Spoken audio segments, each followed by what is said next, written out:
today it looked like 50 or 100 with them. All right, here we go. Out of turn 4, the pole winner has led the first lap in every All-State 400, but it's the last lap that matters. Jeff Burton takes them to the green flag. They're racing at Indianapolis live on NBC.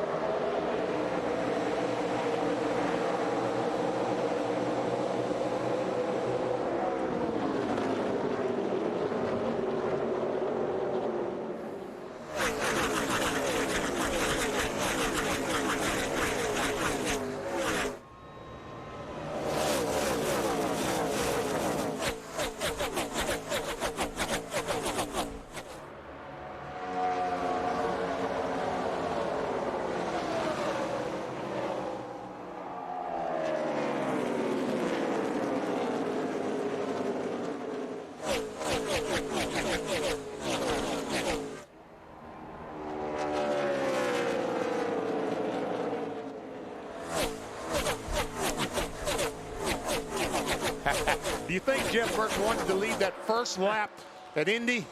Car owner Richard Childress had both cars on the front row. He told his drivers, race, don't wreck. Here at the beginning of the race, Casey Kane to second. There's Boyer in third, started outside the front row. Kane in the 9, Boyer the 07. And this is one of those tracks, you know, we've talked in the past about the clean air. Being out front is important. This is a tough racetrack where if your car's not handling real well, you get behind another car and you lose the nose of the car. It won't turn. Ooh, Kevin Harvick made a move there with Schrader alongside while Jimmy Johnson takes a position from Boyer. Johnson moves into that third position.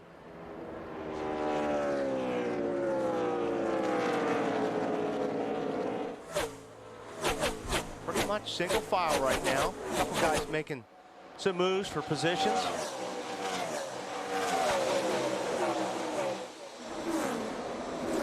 Back around the 8th spot, it's Robbie Gordon, Kevin Harvick battling, and they were 3 wide across the start-finish line here.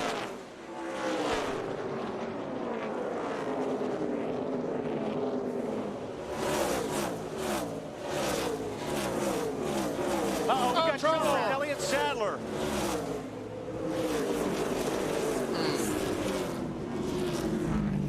Sadler hard into the wall, first caution of the day here at Indianapolis. And his terrible weekend has somehow managed to get worse. Guys, pisses me off. I got to lose the tail getting in it too. Yeah, that's what somebody was on the outside of him. Looks like they pinched him down real low. I can't see any. 38 car was turning the car, and just lost the air. Already in progress at that point. Watch the right side of the screen here. Yeah, he was just underneath somebody. This is one of those places too. You can't lean on somebody on the outside and go through the corner. Your car will get real loose if you do that. He just lost the air on the back of that car. Yeah, but I think that was Joe Nemechek, yes it was, in the 01 that was on the outside of Elliott. On board with Tony Stewart.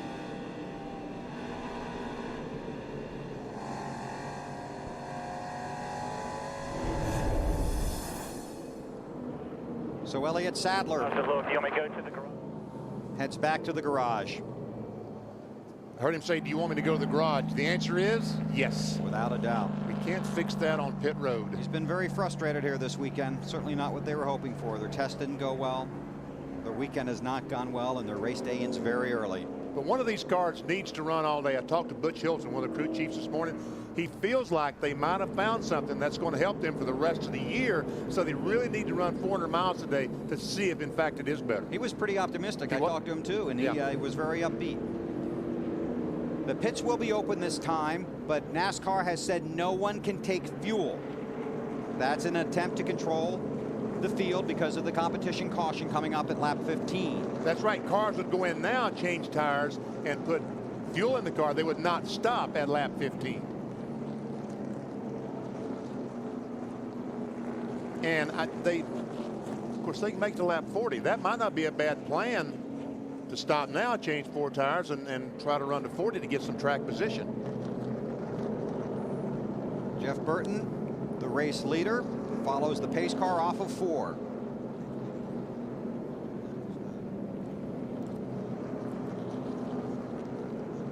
and the leaders stay out. We'll take a break from the All-State 400 at the Brickyard. You're watching NASCAR on NBC.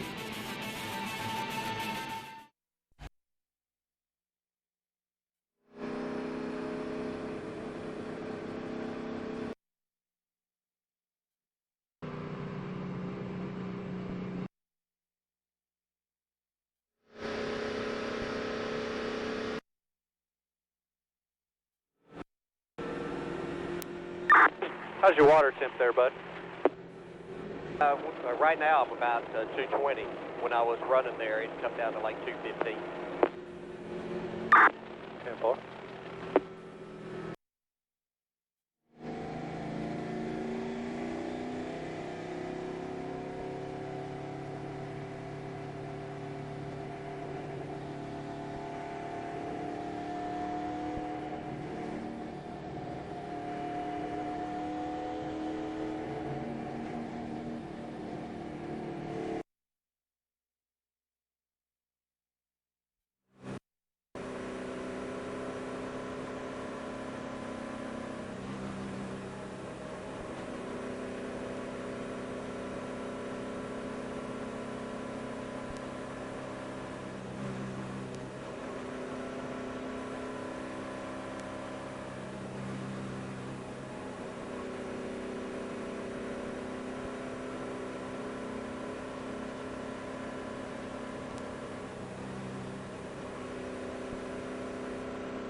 And insights, there's no better source than NASCAR.com.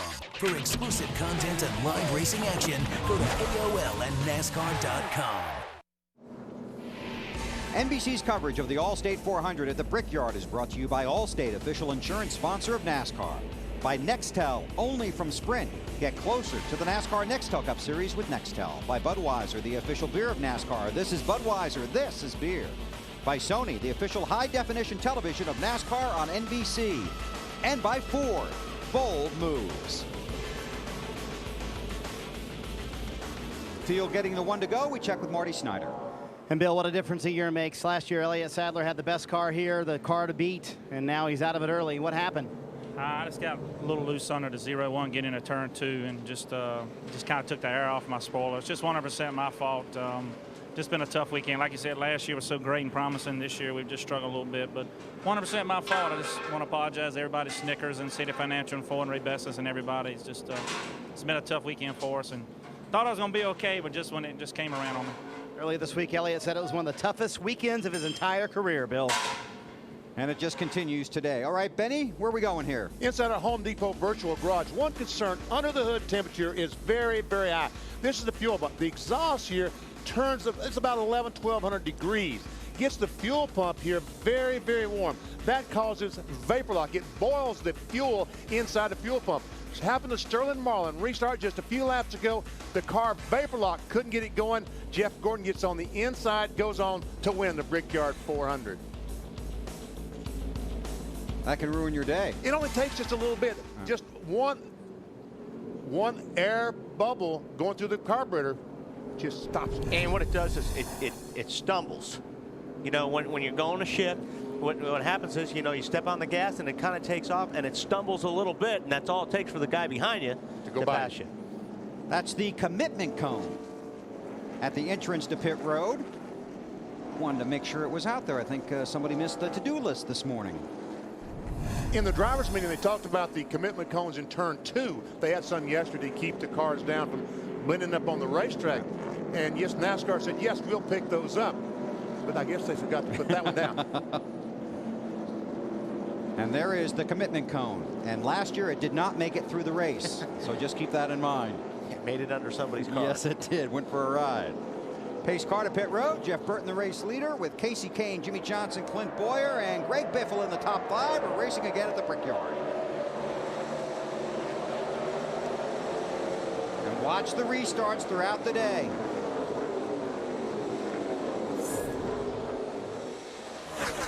Well, they talked about in his opening on camera about just how difficult the restarts are here. And we see Kasey Kahne on the inside for the lead.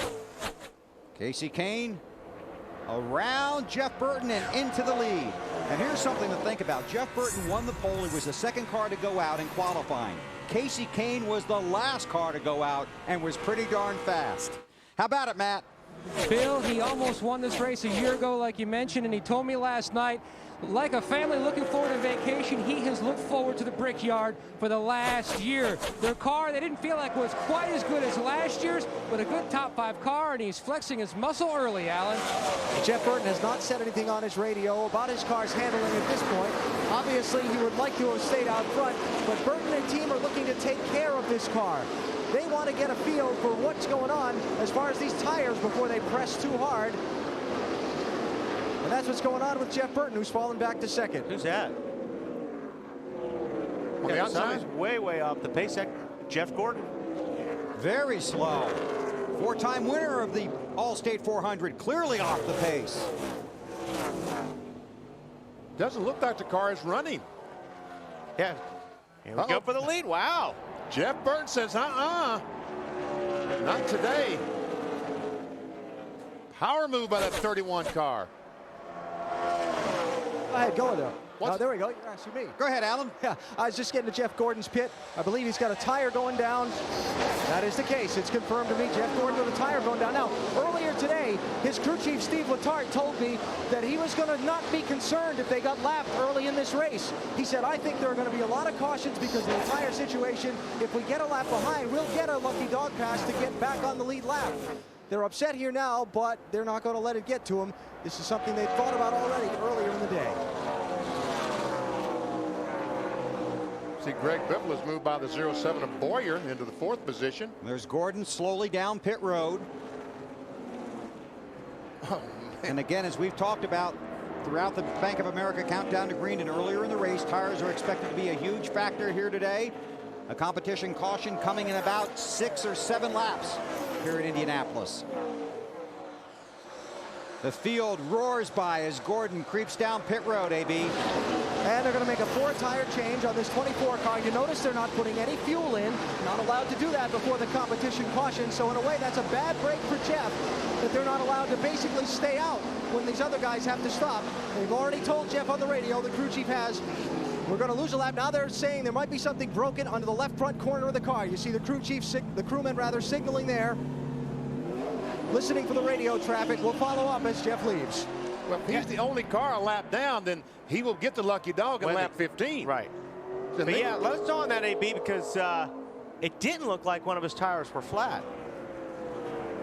And here comes the field off of 4. Down the 5/8 of a mile front stretch at Indianapolis. Burton, Kahne, Jimmy Johnson, Biffle.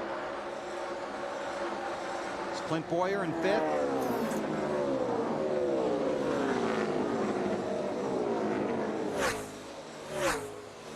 One crew chief told me this morning he had 18 sets of tires.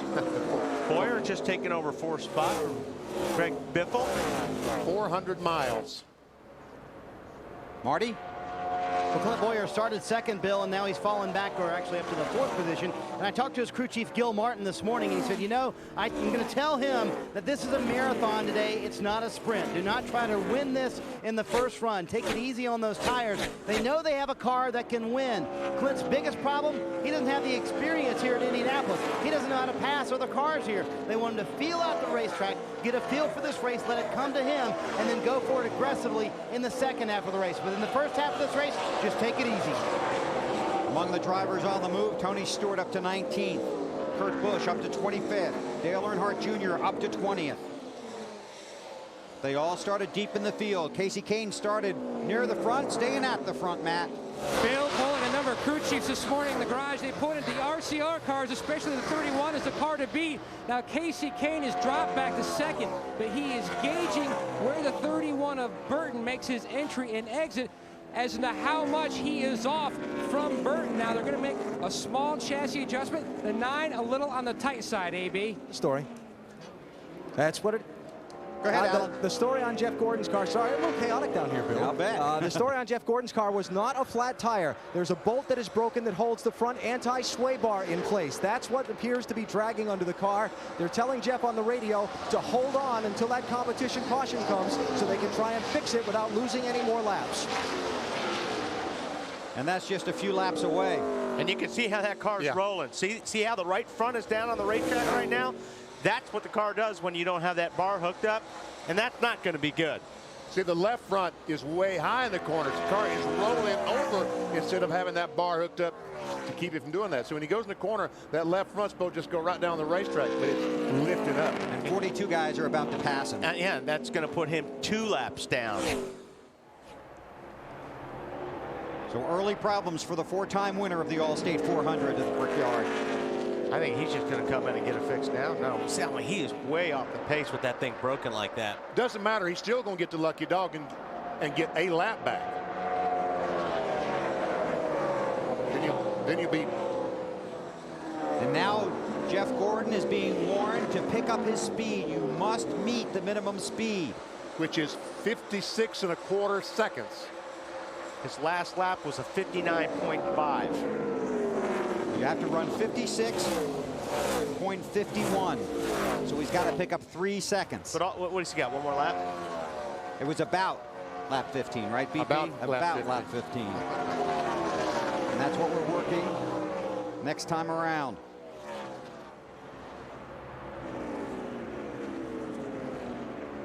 Tony Stewart behind his teammate, Denny Hamlin in the 11. Jamie McMurray, 26, directly in front of those guys. And there we see him bringing the parts out to pit road to try to repair it. And that's one thing. The garage stalls and the haulers are a long way from pit road here at Indianapolis. But another good thing for Jeff Gordon is this is a 2.5-mile racetrack. So they can get a lot done under yellow. If you were at Bristol or on a 1 mile, you may lose some more laps. And that's one thing you had to watch out for, those fast cars coming around a very slow car. The closing rate is tremendous. Did you see J.J. Yaley and Tony Stewart there, or Denny Hamlin and Tony Stewart there? Was Hamlin trying to get out of the way and Tony went the same way? Either that or Denny Hamlin was blocking Tony. No, I don't think that was it. No, I don't think that was it. There's Stewart in that orange 20, Home Depot Chevy. Going by McMurray, taking another spot. That's 15. The next car he has to pass is Carl Edwards in 99.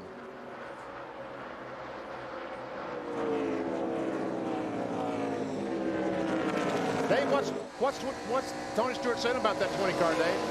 Decent shape. When Tony says we're in decent shape, I think he's pretty confident about his race car, and that was his radio communication back to the crew here. And speaking of that, one of the things these guys experienced today is that it's hard to communicate when the car's on the backstretch. They have a small window of time when their radios can hear each other when they come down the front straightaway. On the backstretch, very hard to hear and communicate with your team. And that's been a problem since they started coming here in '94. Well, my guess is caution is out. The caution is out. We'll come back and cover the pit stops. You're watching the All-State 400 at the Brickyard live on NBC.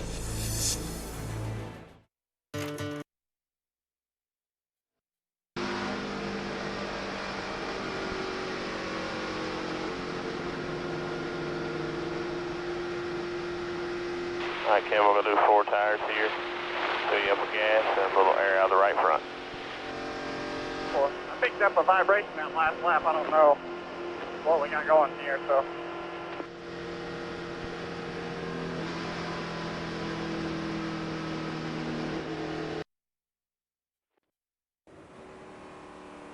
Pass 4.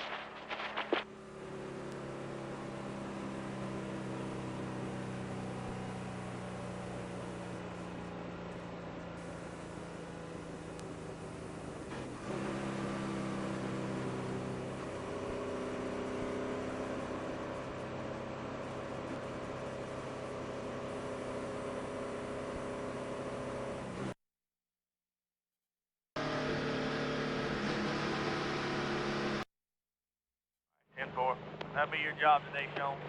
Make sure that balance fender's out. Yeah, we gotta keep that out. Pit road is open. Pit road is open.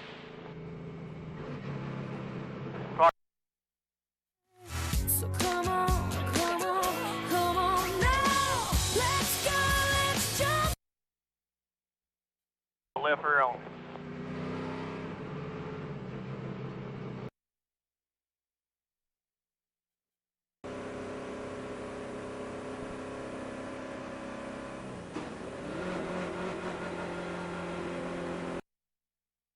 Farther, get to Advance Auto Parts for our everyday ready-to-go low price guarantee. Nobody can beat our prices on just about anything for your car. We're ready in advance. Working lap 17 at the Brickyard. The caution flag is out. The field coming to pit road under a competition caution because of tire issues here in this race. Down to pit road, here's Dave Burns. And Tony Stewart has been doing what he needs to do. Pass cars on the racetrack, hopefully having a fast pit stop. Air out of the right front tire. He needs the car to turn just a little bit better. Just a little air pressure adjustment on that right front should take care of Tony. Matt. Casey Kane pulls into his pit box. Look for a track bar adjustment. Casey said the only issue he had the car was a tick on the tight side on entry into 1 and turn 3. Track bar adjustment complete. No air pressure changes for the 9. AB. And in the top left box, the leader, Jeff Burton, going to get a 4-tire change. Watch a wrench right there to be spun around. That's a track bar adjustment that controls the position of the rear end housing under the car. Jeff wants help getting his car to turn a little bit better in the center of the corners, and he is going to keep that first position off pit road. Jeff Gordon's team, Jeff Gordon's team is going to bring him in, and they're going to, oh, somebody's got a tire. How about that? Jeff Gordon's team. Look for them to make the tire change on the car and then to go to work trying to fix that sway bar on the car. They're going to try and do it without losing any more laps. There they go underneath the corner of the car. First they have to see if he's ground anything off the parts that were dragging on the racetrack, and then they'll try and get him out without losing any more laps and see what the damage is. Well, you would think they'd ground off something on that right side, don't you, BP? You would think. That thing was really rolling over. Could he feel it if that was happening? Oh, absolutely. So they continue to work on the car of Jeff Gordon on pit road. Among the drivers on the move.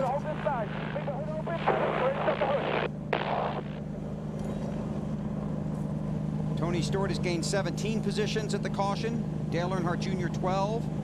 Kurt Busch 16, and Kyle Busch up 11. Jeff Burton is the leader. Problems for Jeff Gordon at Indianapolis. Leopold.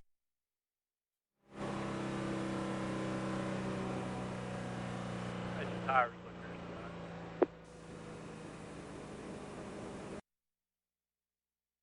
Worse, but yeah, it did start to cord it 2 spots. Very small, but I'd say 3 or 4 more laps, you'd start seeing a little light cording all the way around the inside edge. So we could probably run 10 more laps to be safe? Yeah, probably so, and I feel like it's going to get better, so I think we'll be safe with 10 more laps. Like I said, it's just 2 little strands showing. Cool.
tires off.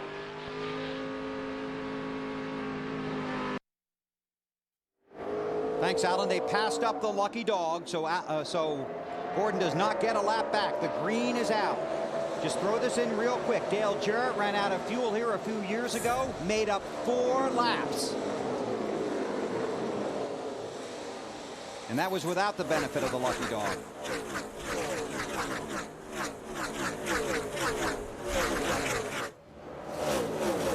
Jeff Gordon has to hope for one thing, that everybody else stays on the lead lap. You know, Jeff Gordon, his winning the Brickyard 400 is one concern, but his biggest concern right now is making the top 10 in the chase for the NASCAR Nextel Cup. That's right. I was looking over at the board over there, BP, and he's got a lot of cars he needs to pass today. He's out. Right now he's showing an 11th position. Oh, crash. Caution is out. Boris Said? Yes. Boris Said. See the spring? Yeah. Right behind his name. There's 2 springs. If that camera drops down a little bit, there's another one laying down there. There's the other one. Oh my gosh. That's hitting the wall pretty hard. Both rear springs.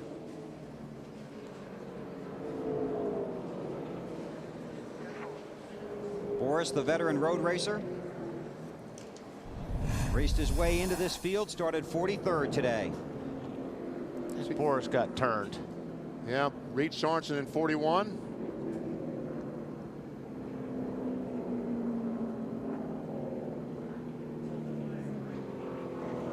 Well, Reed Sorensen about wrecked twice there, didn't he? Sure did.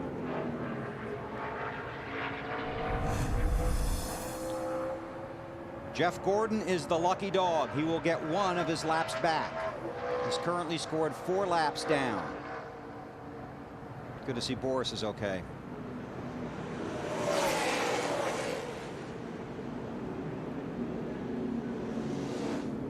Pit road will be open this time. Marty, what are you working on?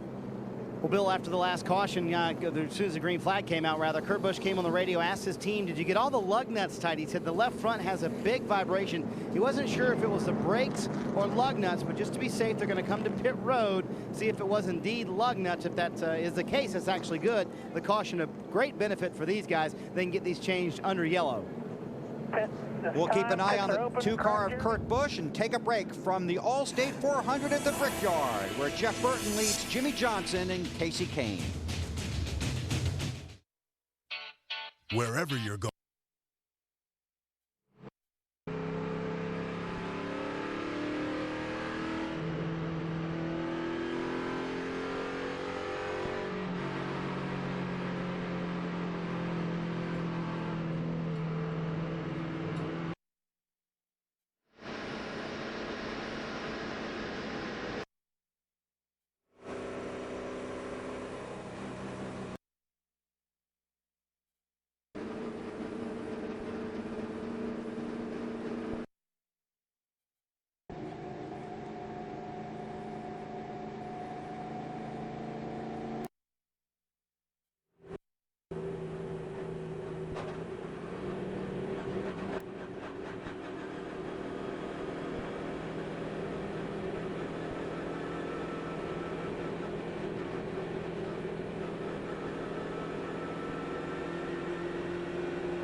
Here are our Chevy drivers to watch in the Brickyard 400 this afternoon.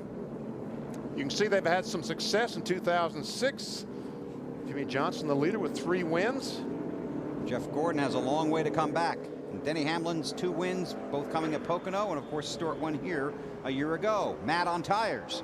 Bill, before that competition caution, a lot of anxious crew chiefs up and down pit road. Now, these are the tires that came off, specifically the right front off Casey Kane's car. You can see a small little isolated incident down into the radio, but really talking to crew chiefs up and down pit road, things seem fairly clean. So that's good news for teams concerning tire wear. Marty?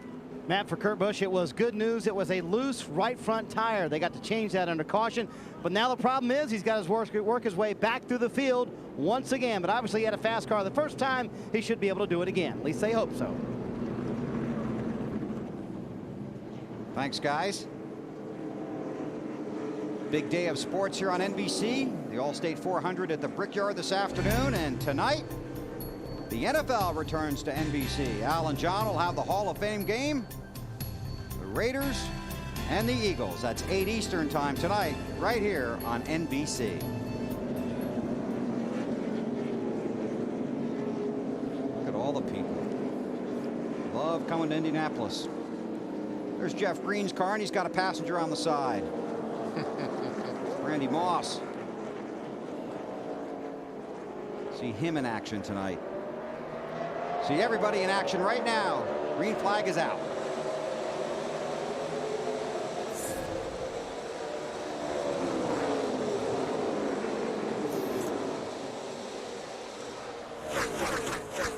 Johnson in second. Kane wants it.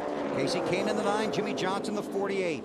And I'll tell you what, Kane's car, he can get down low in those corners. And a lot of the guys you see tripped up a little bit, but that 9 car is glued to the bottom of the racetrack. And if he can, that's how you pass cars here in Indianapolis. Guy can slide up a little bit. If you can keep your car down right on that white line or below it, you're going to pass a lot of cars. And he has a second place finish here from a year ago, Kane does, and a 4th place from 2 years ago. And in both those races, the car basically did the same thing. Exactly the same thing. That it looks like that left front is just glued to the racetrack. Last year, I was impressed with Casey Kane. He could run higher up in that second group better than about any other driver here. Well, it was one of the best battles of the year, Kane and Stewart, right here at Indianapolis. And one of the most fun. See Matt Kenseth, the 17 car. Everyone talks about being fast. He's by the 18. And Harvick takes a spot away from Boyer in the 07 car. Okay, let's get an update on the 24 from Allen. With his crew chief, Steve Letarte. What broke? It appears somehow the sway bar arm came off the sway bar, but we got it repaired. Jeff did a spectacular job, only losing a couple laps, and a little bit of luck here. We're going to be right back in it. Is it 100% repaired? Good as new. Thanks, Steve. And Jeff Gordon has scored 2 laps down. The lucky dog basically gave him a lap and a half back.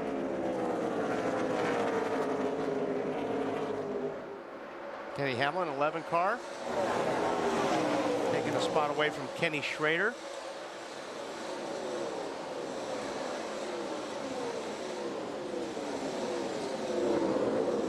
And there is Gordon.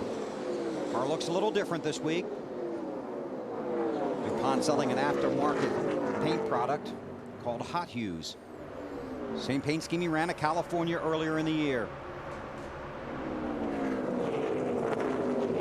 Gordon has scored 41st. Elliott Sadler is out of the race. He is retired from the race. Boris Said back in the garage after that crash. And don't you think Jeff's just kind of riding BP? All he's waiting for is another yellow. We may hit it with all that debris. But he's just kind of riding right now because there's no sense of just trying to kill yourself and working your way up through the field. If yellow comes out, you're going to get to pass these guys the easy way. And he's got at least 1 yellow coming. Right. Competition caution coming about lap 40. Teams were told that in the driver crew chief meeting this morning here at the Brickyard. So Gordon can save his stuff and hope the race comes to him instead of trying to chase it down. More from Allen. Hey, Bill, just follow up on what you guys were talking about. And the crew has already told Jeff to be in the position he's in until the competition caution. That'll get him back to 1 lap down.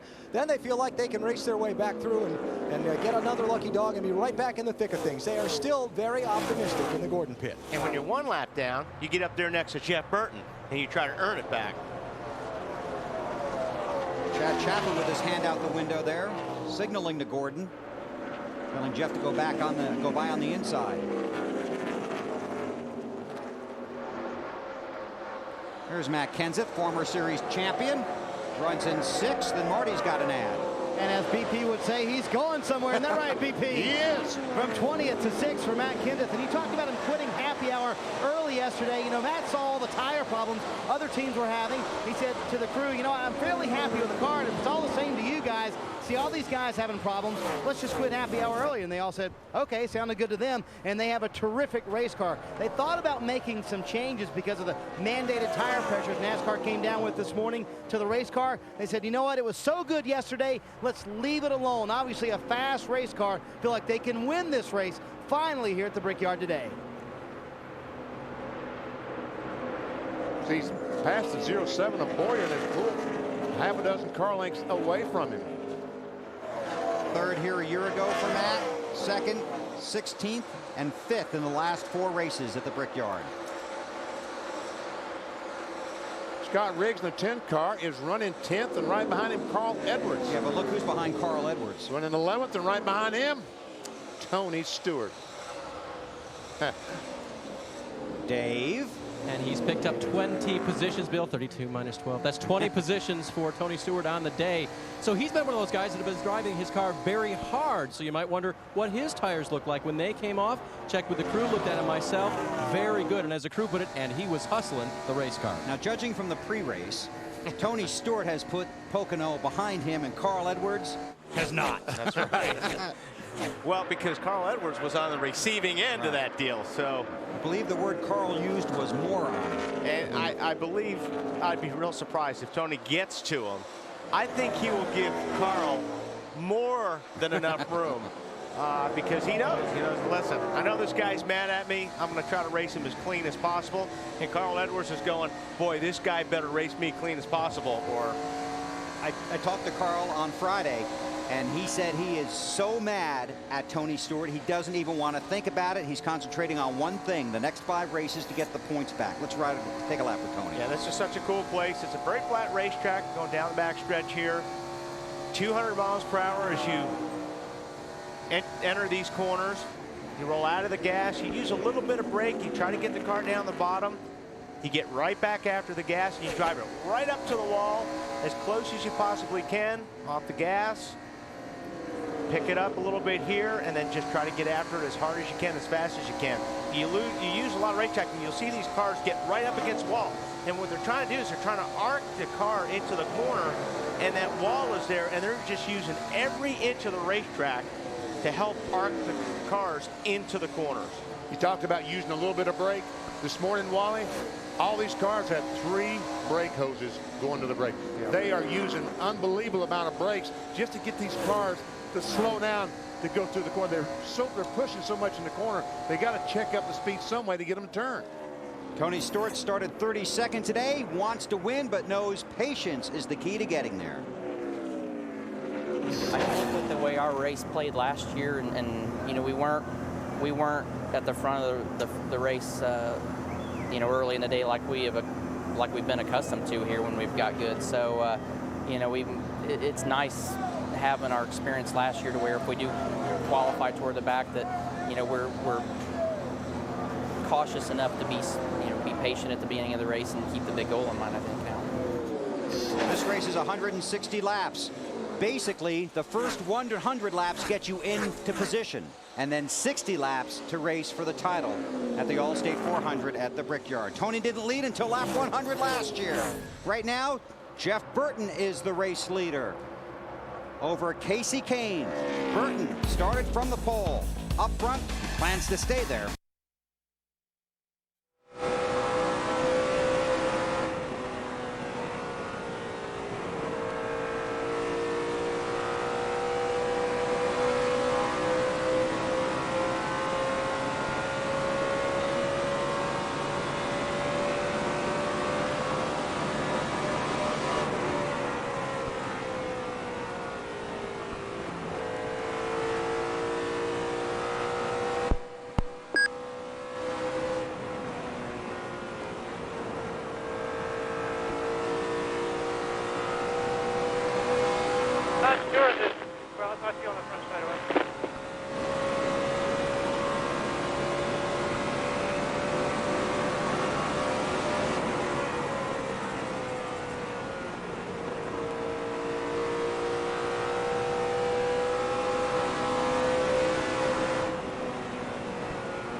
lower it back down. I just think that we could do something to help him point quicker.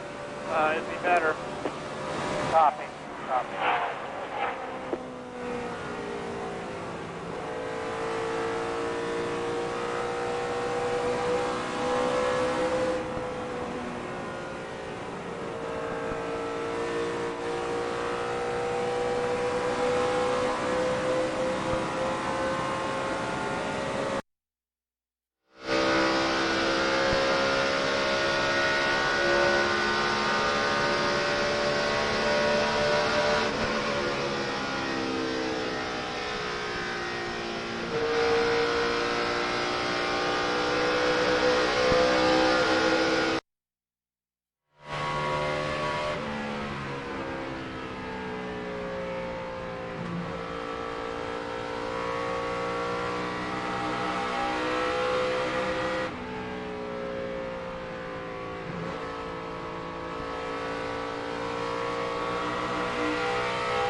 .54.75, man. Good lap, sir.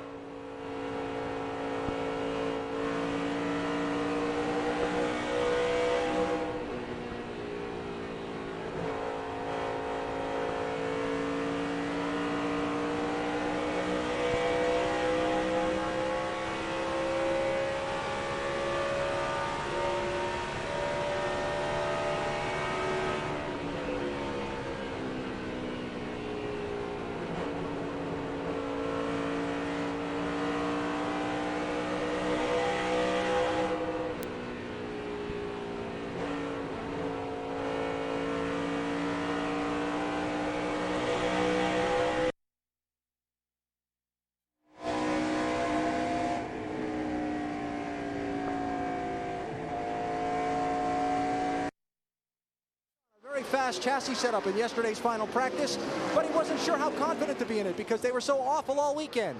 7th to 4th so far, so good. And Kevin Harvick very quietly running in the top 5. Harvick, the 2003 winner of this event, feels he has a very strong car. He knows what it takes to get the victory lane here. Could he join the list of multiple winners today? Marty? Well, Alan, despite his move from 20th to 6th on the racetrack, Matt Kenseth not very happy with the chassis of his 17 car right now. A little loose into the corner, meaning slides around too much in the middle. He said the car just won't turn. And when he comes off the corner, it's too loose as well. So several things to fix for the 17 much. Also concerned about the distance between him and the front runners, Matt. Mark Martin reports his car is just a hair tighter than it was before the competition caution. Not sure exactly what he wants to make changes now to try to loosen it up, but the car much better than it was in practice. He needs a maximum point cut a day, Marty. He hasn't had a top 5 finish since May. Matt Clint Boyer is an Indianapolis rookie. If he can win today, he'll become just the 4th winner in Indy history, a 4th rookie winner in Indy history. When you walk in this track for the very first time, it is an experience you never forget. Yeah, you just got to let it sink in. You know, hey, you finally made it to Indianapolis. This is what you worked your whole life for, to come here to a track like this and, you know, even be able to participate, let alone you know, be second on the board. That's pretty cool. He was second on the board in qualifying. Right now, he's not quite second. Currently, he is 8th in the field with a tight race car. Behind him is the man Carl Edwards. His car also tight. Won't turn in the center of the corner. Yes, that's Carl Edwards in the orange, purple, and white car. He said the car just won't turn. Same car, believe it or not, that they wrecked at Pocono. A lot of hours went into this car getting it ready for Indy. Matt? J.J. Yaley will tell you he probably has more experience here at Indy than any other racetrack. Between the IRL and testing in his Cup car, he has logged so many laps. The car, a tick on the tight side. He has tried to change his line down into 1 to help. Dave? Matt, his teammate Tony Stewart restarted 14th, has worked his way up to 11th. Remember, they had 2 problems during that first run. They tried to fix them both. Unfortunately, they made the loose off the corner a little bit worse on this run. Alan? Well, Scott Riggs started. Oh, Jimmy Johnson got some trouble. 48 blew a left front tire, or he's got a problem on the left front. He was going down the front stretch when it happened. So he should be over on the back stretch. There he is, off the pace. We're right at lap 40 where NASCAR had said there would be a competition caution around lap 40, and you see that tire starting to disintegrate. And he can't go fast because the caution is out. The tire will come apart and just destroy the fender if he isn't careful. And we saw this several times last year, left front tires. But like Bill says, did he have contact with somebody there? Looks like he's got a dent on the left front. I don't know what that. Have to go back and take a look. Yeah. What were you starting to make? I was just going to say, you're right. If that tire starts coming apart, he's done, because it'll rip that left front fender right off the car. Mike Skinner made an unscheduled pit stop. Just as the caution came out, he goes back on the racetrack. He's 1 lap down. He becomes a lucky dog. Tough break for Jeff Gordon. Gordon scored 41st, basically 2 laps down. So there's Johnson slowly bringing that car back to pit road. Now here's the replay. 3rd car back. We're going to start on a freeze.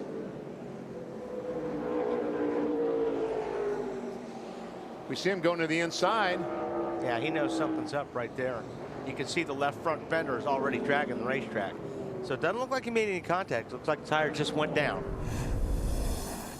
He has not had a lot of luck here at Indianapolis. Remember the hard hit he took in this race 1 year ago. He had a left front tire go flat yesterday in practice. This will be the competition caution that NASCAR talked about in the drivers' meeting. They said it would come out about lap 40. We had one earlier in the race. This is the check tire wear. Alan?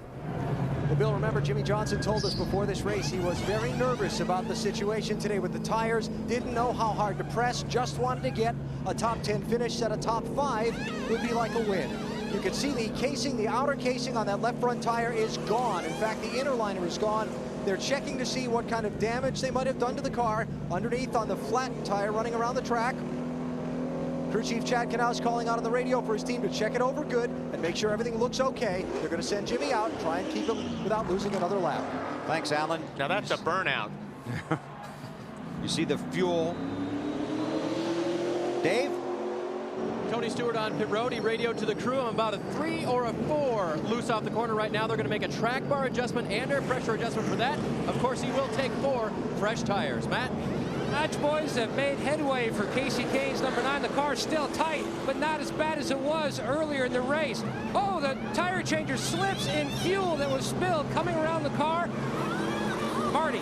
Remember, he told you Matt Kins was both loose and tight. They take a half pound of the right rear tire to fix the loose condition, quarter rounded wedge in the right rear to fix the tight condition, and a slow stop, Allen. And you see the leader, Jeff Burton, getting a 4-tire change and leaving that haze hanging over the pit area. When Jimmy Johnson left his pit, there was apparently a small amount of fuel spillage from the stop. It caught on fire. The fire crew here at the Indianapolis Motor Speedway immediately hit it with the fire extinguishers. No problem down on pit road, but it did create a little fog for some of these guys to drive through leaving pit road. Now here's what Alan was talking about. Wally talked about being a burnout. That was a burnout, like you said. That was a burnout. And the safety crews here at the Indianapolis Motor Speedway, among the best you'll find anywhere. We'll take a break under caution at Indianapolis.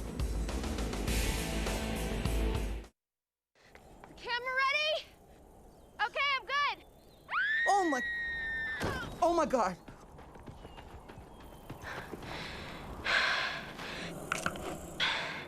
That was attempt number 6. Heroes, Mondays.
Kevin, right there on that air conditioner too, there's this little reset, like a little fuse thing. Maybe if you can feel it or reach it, maybe you can try to trip it.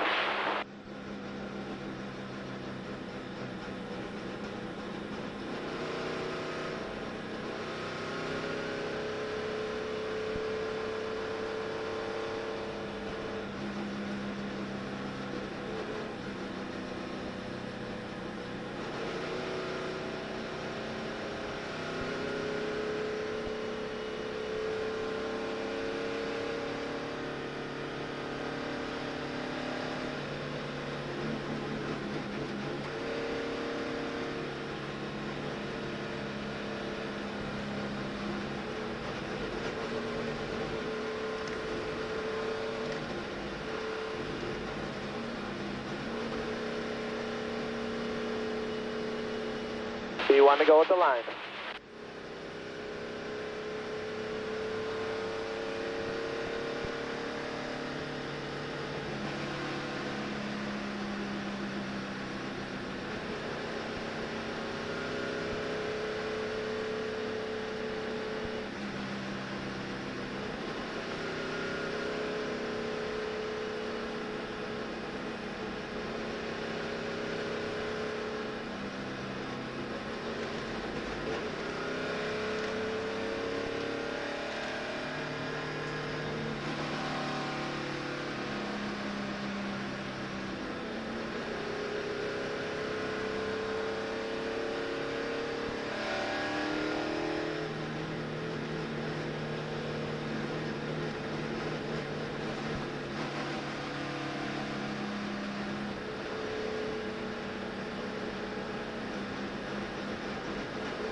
At the end of the competition caution? They're going to, I guess they're going to just really start bumping down pit road on tire wear and decide from there.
Now he is going to dig.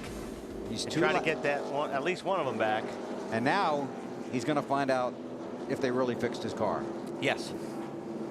Jeff Burton's hoping they did. Yeah. To a point. Just ducking our points really quick here. 6 races, including today, before the chase begins.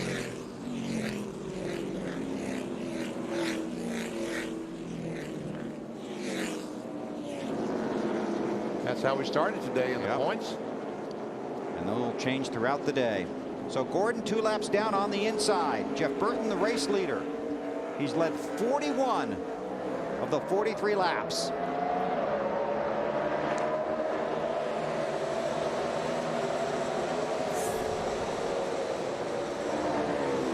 Boy, Burton got a great start.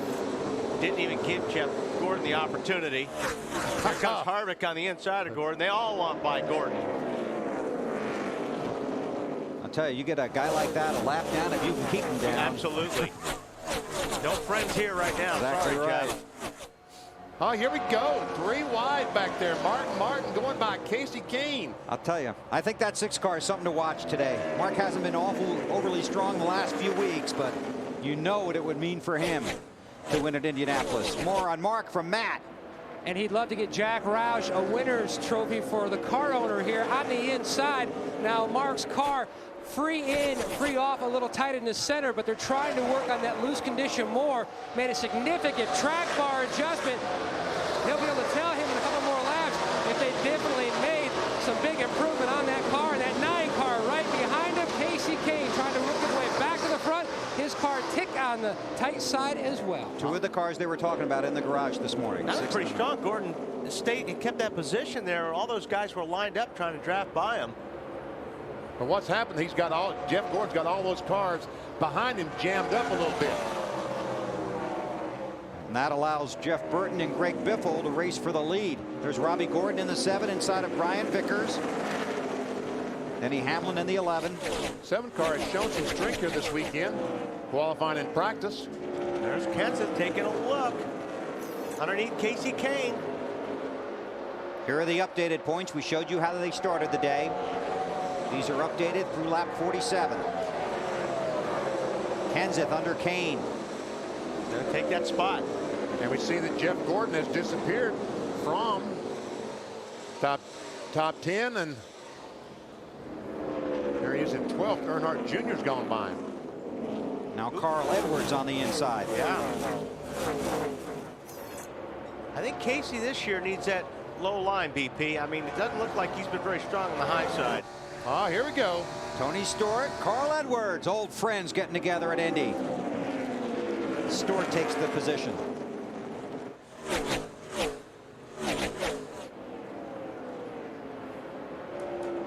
Carl just started to drive harder a few seconds ago. Little extra motivation, huh? Casey Kane, how many spots has he lost? 5 or 6 since the green flag? He was 4th. There's Carl. I didn't think he was just going to let that go by. I'm sorry, but Marty, you watching this? Oh, yeah, just a little fun between a couple old friends, right, guys? Yes, sir. They're having some fun. Carl's car's extremely hard to turn, but I think he was driving harder than he ever had that entire time he was trying to pass Tony. So that makes the car usually a little bit tighter the harder you drive it, doesn't it, Wally? Well, it just got easier to turn, I think. But it's a mile per hour here. 197. Man, that's flying around here. One of those tanks. And folks, you wonder why these cars don't have speedometers. Because you don't want to know. Yeah, would you like to look down and see 197? I don't think so. Yeah. Jimmy Johnson restarted 38th on lap 45, Alan. And he's picked up 5 spots since then, Bill. I just talked to Chad Knaus, the crew chief, asked him if there was any other major damage on the left front of the car, and he said no, everything's fine. They have made an air pressure adjustment, and they've told Jimmy that the car is fine. Jimmy responded on the radio, yeah, but I'm nervous how hard to push it coming back up through this traffic. And Jeff Gordon is 2 laps down. No cars are a single lap down, so the caution did come out. Gordon would be the lucky dog. Problem earlier in the race put Gordon 3 laps down. And whenever you have a tire, when there is a tire issue or a track issue or whatever, people are having tires go down. Driver starts thinking about that, you know, especially when he hit the wall last year. of a tire going down. You know, that just starts playing in the back of your mind. You just start thinking about it going, man, maybe I don't need to be as aggressive on this steering wheel right now because I don't want another tire blow. And he saw what happened yesterday when Kurt Busch blew that left front tire. He took the wall and just killed that 2 car. More from Allen.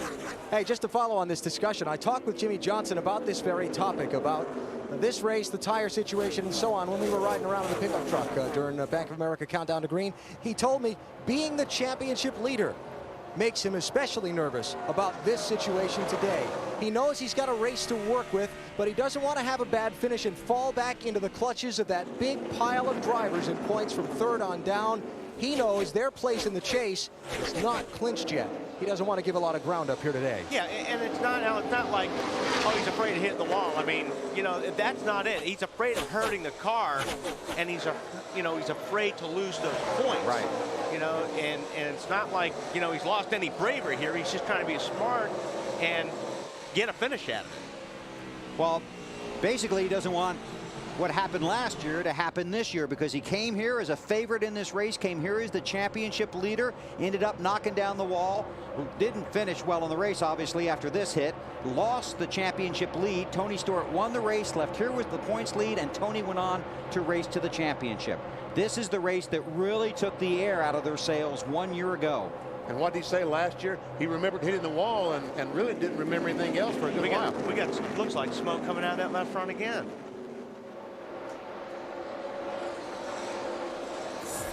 Man, it looked like I saw smoke coming out of there.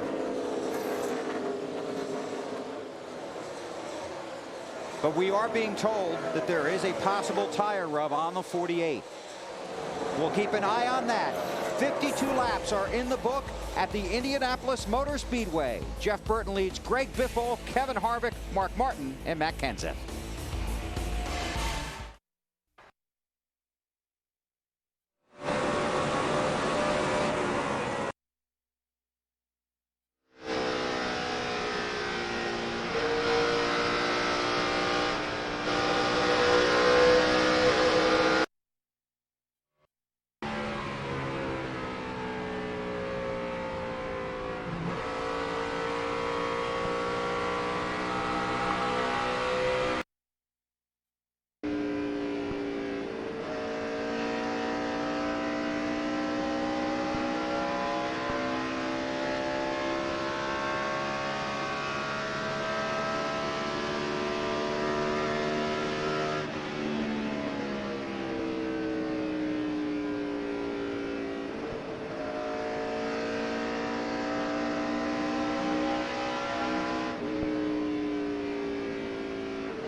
The Hemi engine and the DVD player in the hand.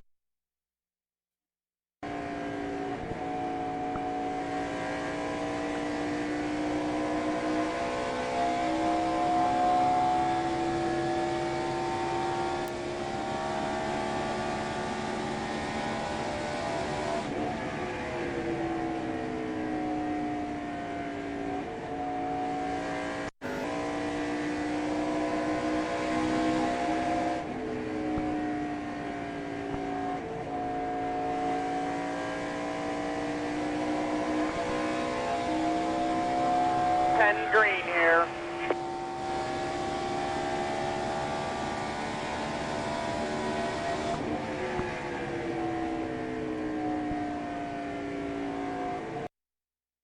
Quarterback Brady Quinn leads the Fighting Irish against rival Penn State for the first time in 14 years. Notre Dame, Penn State, September 9th on NBC. Turn to NASCAR.com every day.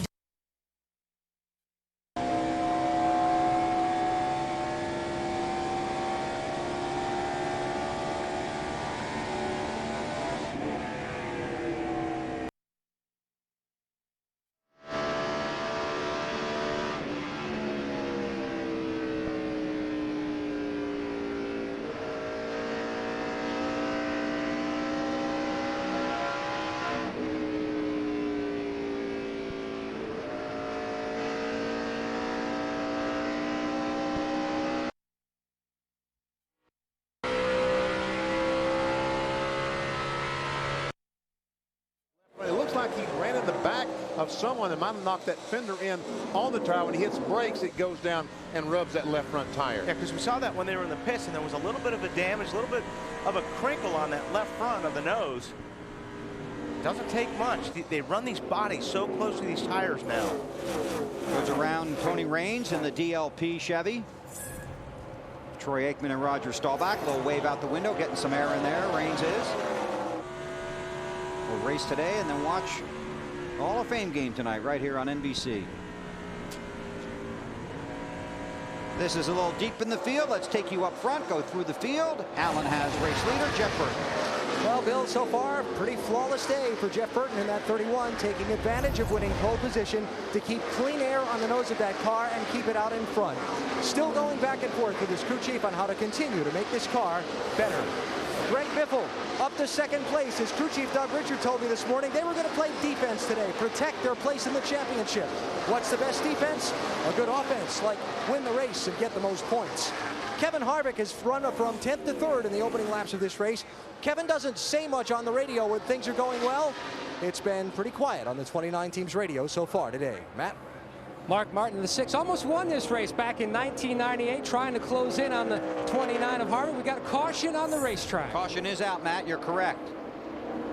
Good news for, some damage in that Mayfield. We'll wait to get it officially, but Jeff Gordon should be the lucky dog here. They get one of his 2 laps back. And I was watching the screen right before that yellow came out, and Jeff Gordon was about in the top 3 as far as lap times.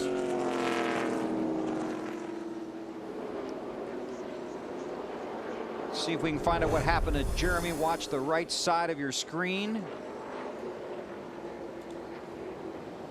Shoots up the track. I tell you what, if you get out of the groove here with all this rubber laying around, it is treacherous. It looks like that what might have happened to Jeremy. Just got up a little bit high, couldn't get it to turn. Jeff Gordon is the lucky dog. And again, he will restart alongside the race leader. Might get a better restart this time, though. Have a little more confidence in that car? Yeah, a little more confidence, and you know what the guy on the outside is going to do. Let's go ahead and pay off our singular race talk poll question. You come to the Brickyard, you race for the win, or you play it safe, take your points and go home. How'd you vote? Absolutely. I can't believe 33% voted to play it safe. Huh. I figured that would be a 90 to 10. I did too. Which way did you go? Well, I gambled for the win. That's what you said in the beginning of the show. So they show the prize money before we ask that question.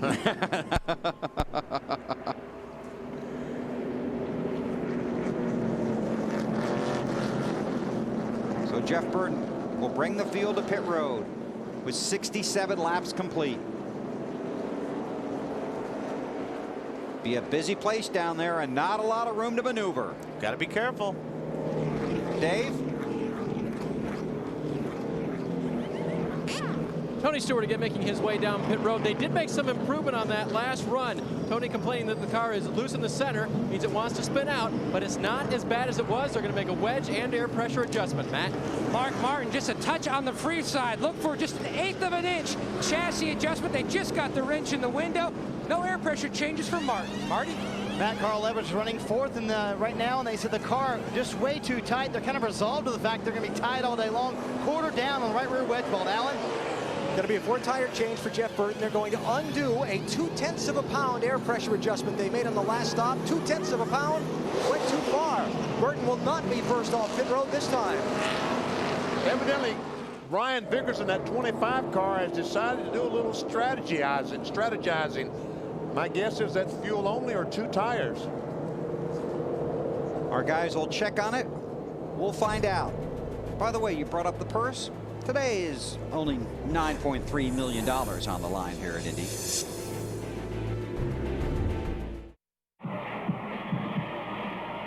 Probably try to squib it, and he does. Ball comes loose, and the Bears have to get out of bounds.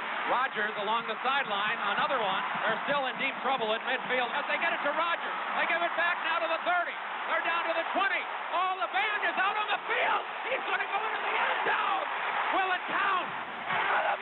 Man, what a great opportunity. Biffle loses a spot to his teammate Matt Kenseth. Here comes Mark Martin driving by.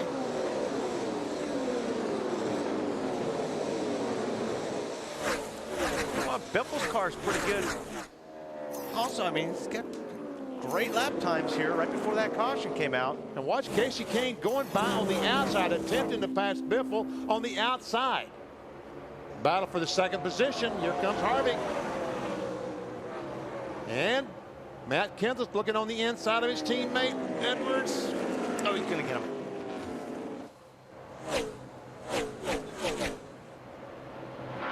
Dave, more on Vickers? Well, what do you guys think about taking two? We've seen it work so far. Nobody really reporting problems. So Brian Vickers' team did take 2 tires only on the right side. And according to the driver, he said track position is where it's at. And he's got a good track position right now. And thank goodness that I had much to do about nothing on tire situation. It was a concern because obviously of the caution flags that NASCAR threw. Marty, you watching Carl Edwards? I'm watching him go to the front, Bill. They have an awfully fast race car, as BP's pointed out a couple of times today. They're telling Carl, you know, take it easy, take your time, don't push it too early in the run here. But Carl's excited because his car is not only good at the beginning of the run, but especially good at the end of the run as he takes that position, Matt.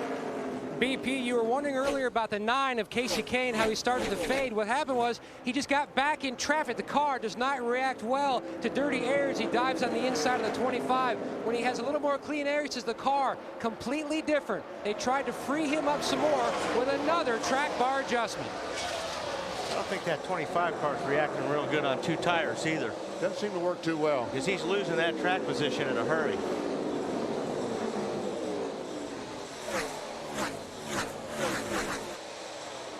Just to update Tony Stewart, he currently runs in the 29th position after the problem on pit road. Biffle takes that spot back from Casey Kane. Vickers losing another spot to Denny Hamlin, 11. And maybe even J.J. Yaley. So next time you stop, you want 2 tires or 4 tires? I mean, it was a good gamble. You got to see if it's going to work out. But obviously, I mean, like I said, you're losing a lot of track position every lap here. And they've just been green for what, 3 laps?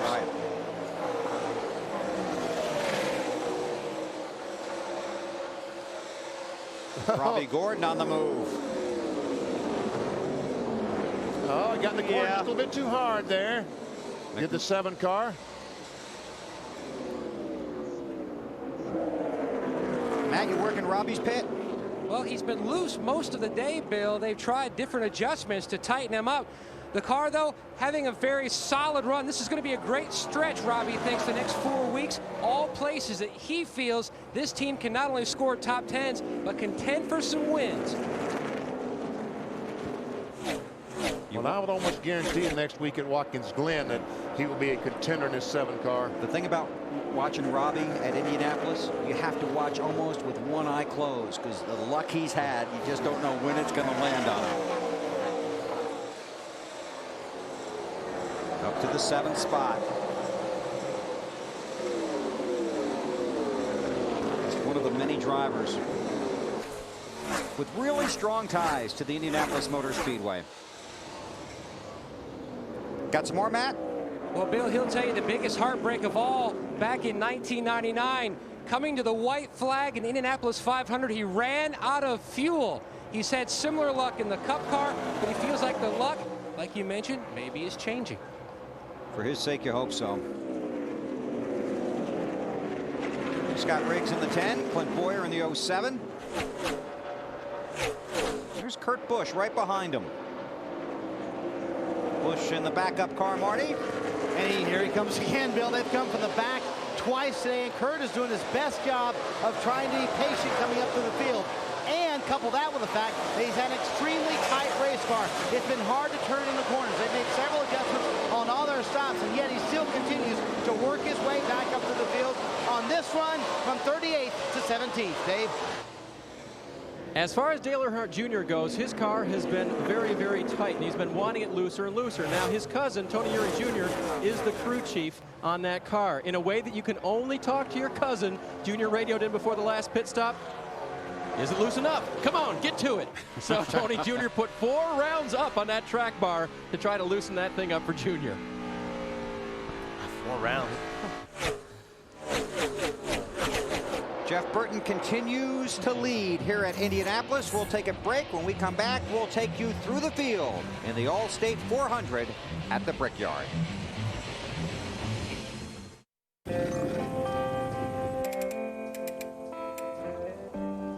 With more trucks on the road with 250,000 miles than any other brand, there's nothing tougher than Ford F-Series. Hey, Jack. Dad? It looks like my old truck. Well, now it's your new truck. Wow. Bold moves. They happen every day. Reese's.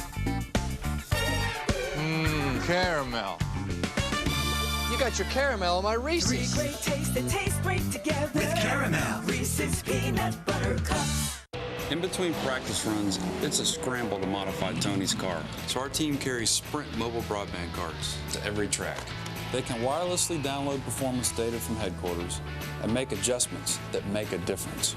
We drop the track bar and close the shocks up. All right, let's try it. We said yes to making better decisions faster. We're all card-carrying yes men. With Sprint Business, you can make just about any place a workplace. Now get a card for $49.99 with an unlimited data access plan after mail-in rebate. Yes, you can.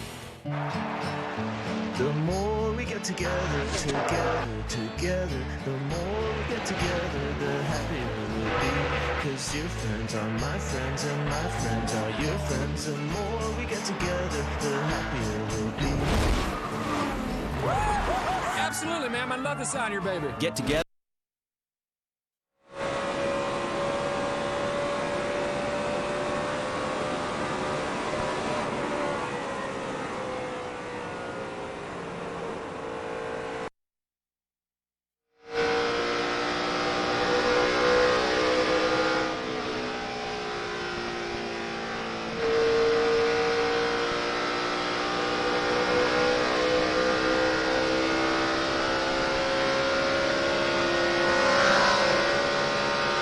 Thank you.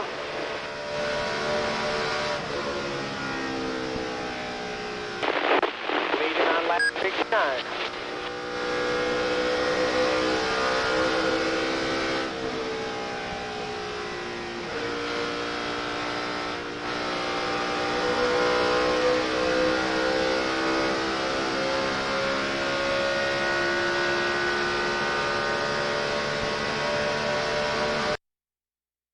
Tonight on NBC.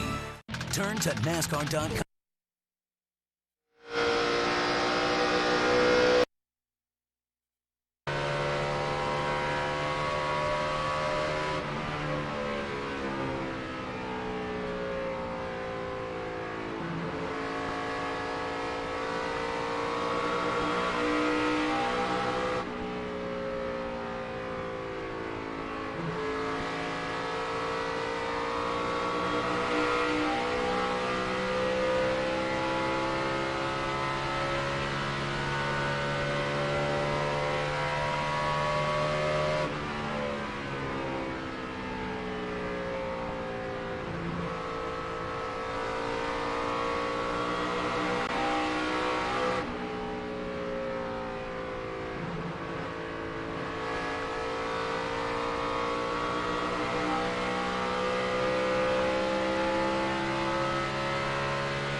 Way at the top up there, and you still can't see the whole track from up there either.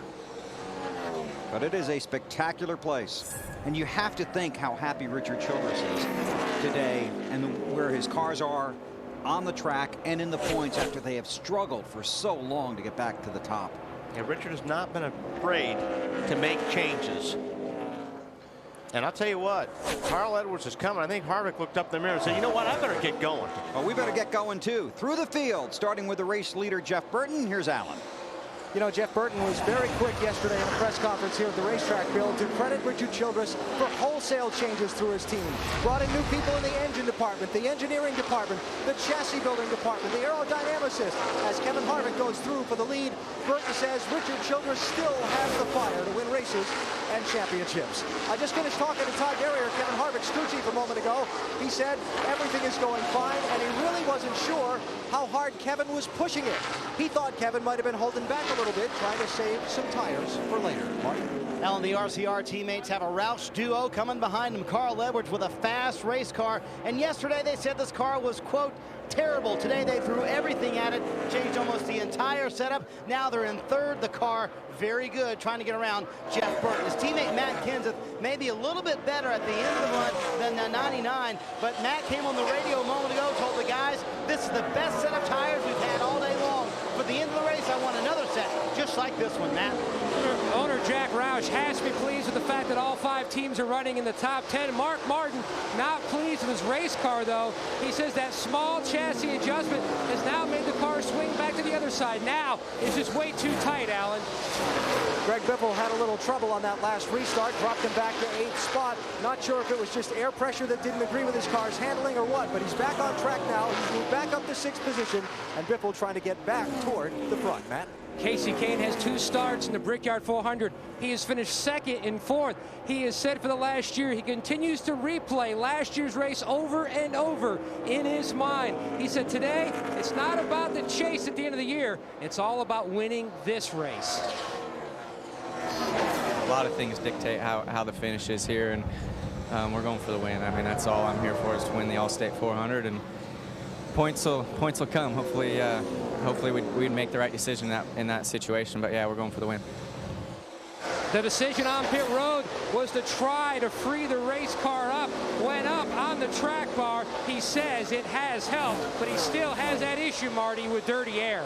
Matt Denny Hamlin has a race car he knows can make it to victory lane. It's raced twice this year and won both races at Pocono, but there's a problem developing on the 11 car. They say it's starting to vapor lock going into turns 1 and 3. When Denny hits the gas, there's no response. It takes a little while, but it does come in. Lap times look good, though, Alan. A season that has been mostly mediocre for Jamie McMurray in that 26th car. Looking good today here at Indy. He's picked his way up from 18th starting spot, now into the top 10 in 9th place.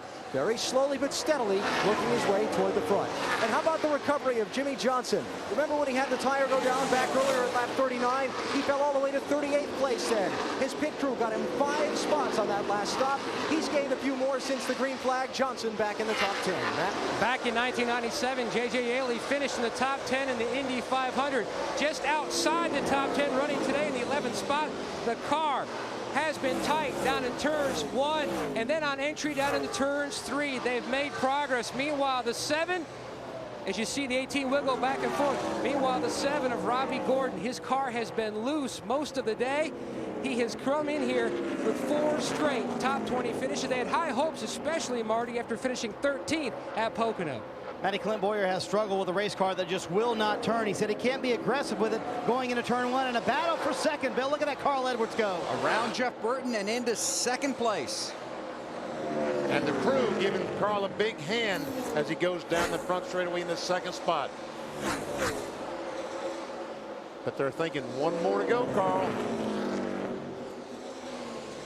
Oh, you were right, Wally. He's coming. He does. He's been looking good. They made some adjustments that last stop, and he's got his sights set on the 29 car, Kevin Harvick, who leads this thing right now. Kevin Harvick won the Busch race last night, trying to win the All-State 400 this afternoon here at the Brickyard. Got a go-kart for graduation from kindergarten. Now he wants to win again at Indy.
Inside.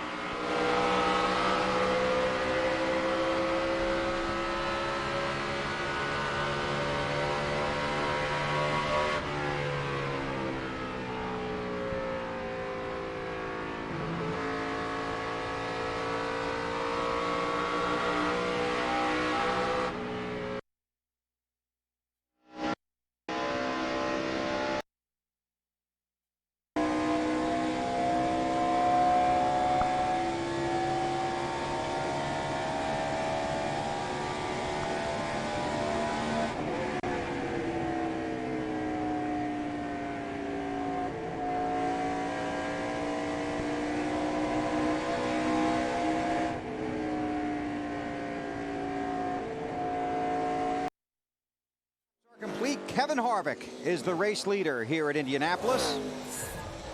But Carl Edwards is slowly reeling him in. There he is, 1 3/4 seconds behind Kevin Harvick the last time by the start-finish line. But he's got Harvick's attention, doesn't he? Yeah. I mean, he looks up in that mirror and says, whoa. And he passed his teammate, Jeff Burton. And Carl Edwards has been a little bit quicker these last few laps, but what's the 29 saying, Alan?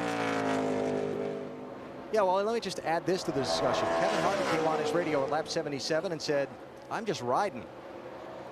So how much do you think Carl got his attention? Well, we'll see how hard he's riding if the 99 gets to his bumper. How about it, Marty? Well, meantime, Carl Edwards, for the first time all day long, radioed the crew and said, fellas, I'm too loose. Car wants to turn a little too easily now. We're rapidly approaching the next pit stop. They're going to pit about lap 95 for the 99 bunch. All right, thanks, Marty. Kevin Harvick has one championship here at the Brickyard. What's it mean to win this race? It's just something that I wanted to race Indy cars when I was growing up, and to step foot in here and win a race is pretty much a dream come true. To do it again, that's icing on the cake. Next to Daytona, this is the race that we put the most effort into, and all the teams want to win at, and this is the downforce race to win. Well, Kevin Harvick is from Bakersfield, California. Yes, that's Another guy from Bakersfield, California, had a lot of success here at the Brickyard. Yeah, some guy named Rick Mears. That's it. Won it 4 times. An idol of Harvick's. And same for Jimmy Johnson. Rick and Roger Mears. And Robbie Gordon came from dirt to racing in Indianapolis. Meanwhile, his teammate, Jeff Burton, fading a little bit. You working on that one, Alan? Yeah, just talked to his crew chief, Scott Miller, Bill. And Benny and Wally, you can probably elaborate a little bit more on this, but it has to do with how a car's handling changes over the course of a fuel run. When Jeff Burton starts off on a restart, his car is set up to be very loose, meaning the back end lacks a lot of grip, so that as the fuel burns off and the tire grip changes, the car tends to get tighter, where the front end loses grip and it doesn't want to turn. The problem is trying to find that balance where it doesn't start off too loose or get too tight. That's really what he's fighting right now, is looking for that sweet spot. Well, you're looking at 22 gallons of fuel in the back at, say, 7 pounds per gallon. It's a lot of weight you're taking out of the rear of that car. I'm just wondering, Alan, I mean, did they not make any adjustments at that first or second stop? Because he was obviously the class of the field up till about 15 or 20 laps ago. Yeah, they have been making adjustments every stop, Wally. The problem is the track conditions continue to change, and other teams continue to adjust their cars to make them better. Yeah. So where you might have had the fastest car in the first part of the race, that doesn't mean conditions and the competition agrees with you now. And we're just past the halfway mark here. The Allstate 400 at the Brickyard. Jack Roush has 5 Fords in the top 10. Only had 1 in the top 10 at the start of the race.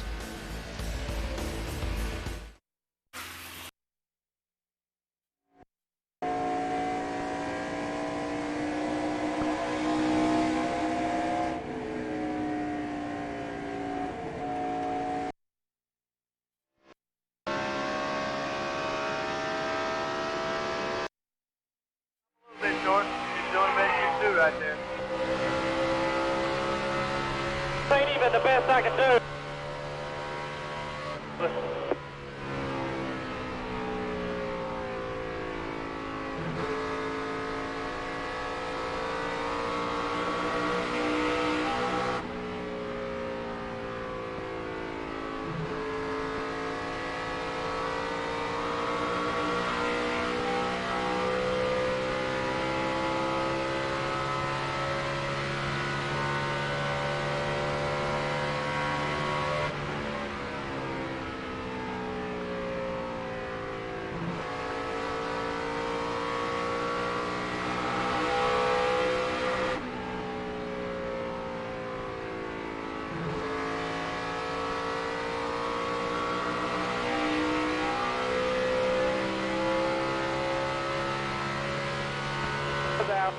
Close out, June. Debris in turn 3 or 4. God.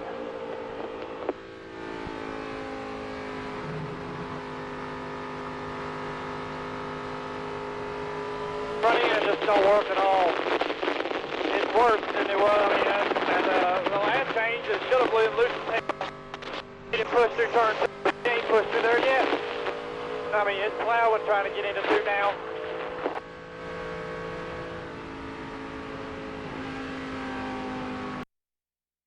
My bike, miss.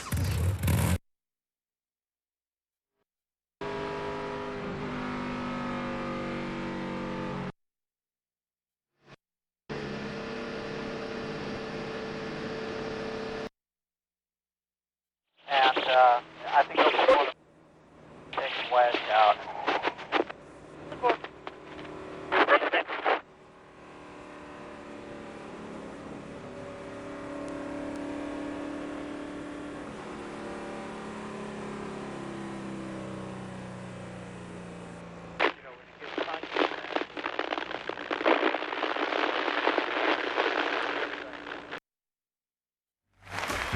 When I screw up, you know about it. When you screw up, I read about it. No, I tell you. I hear you. Good.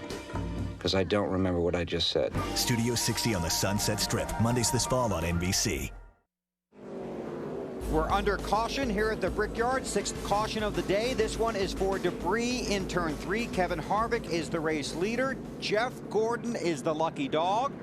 And he will now come around and start at the tail end of the longest line, but he will be back on the lead lap after being 3 laps down earlier in the race. Coming to NBC this fall, it's Friday Night Lights, the series. In Dillon, Texas, high school football isn't just a sport, it's a way of life.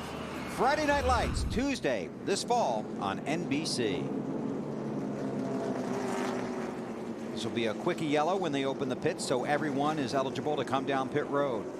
But when Gordon comes back around, everybody will be on the lead lap, all 40 cars.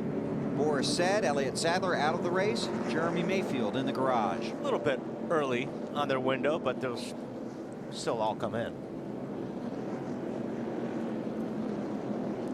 So we'll have 40 cars on pit road at one time. On a very narrow pit road. Recipe for disaster. Yep, want to continue to remind you of that. Burns. And Brian Vickers has the first pit stall off of turn 4. Went from 1st to 14th on the last run. Once the air pressure's built on the right side, he was actually okay. This time, 4 tires, a little air out of the right rear to tighten it up. Matt. Pat Tryson needing a smooth stop for his driver, Mark Martin. They're going to back up on the wedge adjustment they made the previous stop. Martin said it made the car way too tight. Artie. Carl Edwards ran second for much of that run with a very loose race car. Said he had no rear grip. A little bit of a slow stop on the right front, quarter round to the left rear. Alan? And a 4-tire change for the leader, Kevin Harvick. Told by his crew chief, Todd Berrier, just like we've done every time. Nice and smooth. Looks like Harvick's going to win the race toward that pit exit line. Oh, what about Burton there? Well, now. Very close. Oh, what happened to Carl? Carl lost 6 or 7 spots with that right front tire. Here's the race off of pit road. Teammates here. Burton in the 31, Harvick in the 29, and Harvick's got it. Yeah, they high-fived a little bit too early in that 31 pit. The race off of pit road. 31 bunch thought they had it, but they didn't.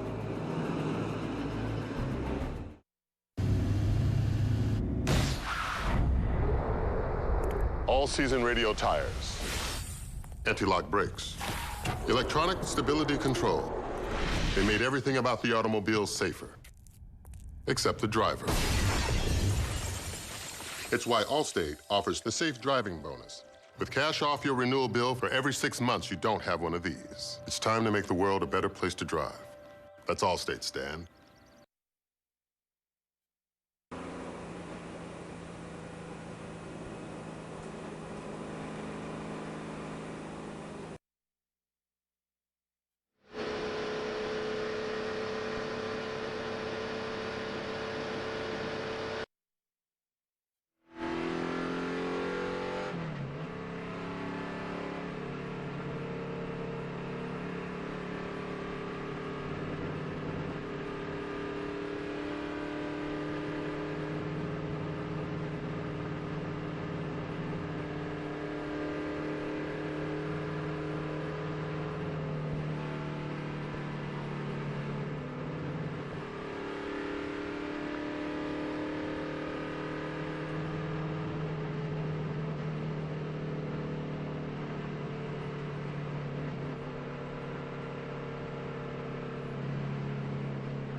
spoiler, and we started off into turn 3. He got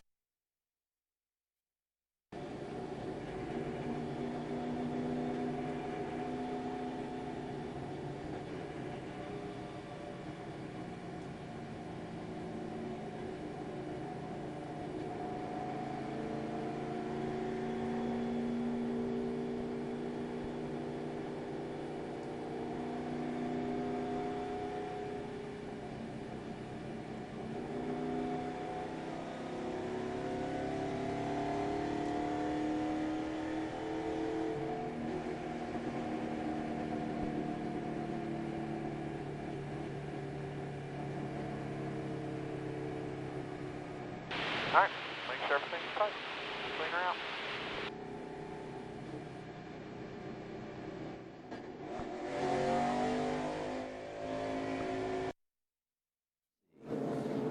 There is Jeff Gordon, and guess where he is? On the lead lap. He's still 40th, but every car he passes now is a position. Before, he could have passed 40 cars and not gained anything. I was going to say, he was 40th a little while ago, and he was 3 laps down. So he's in a lot better shape now. Green flag out. Kevin Harvick leads. It's his teammate Jeff Burton in the 31, then Matt Kenseth, and Kenseth's teammate Mark Martin in the 6. Ooh, Burton got a little bit loose getting into 1 there. Hangs on to it.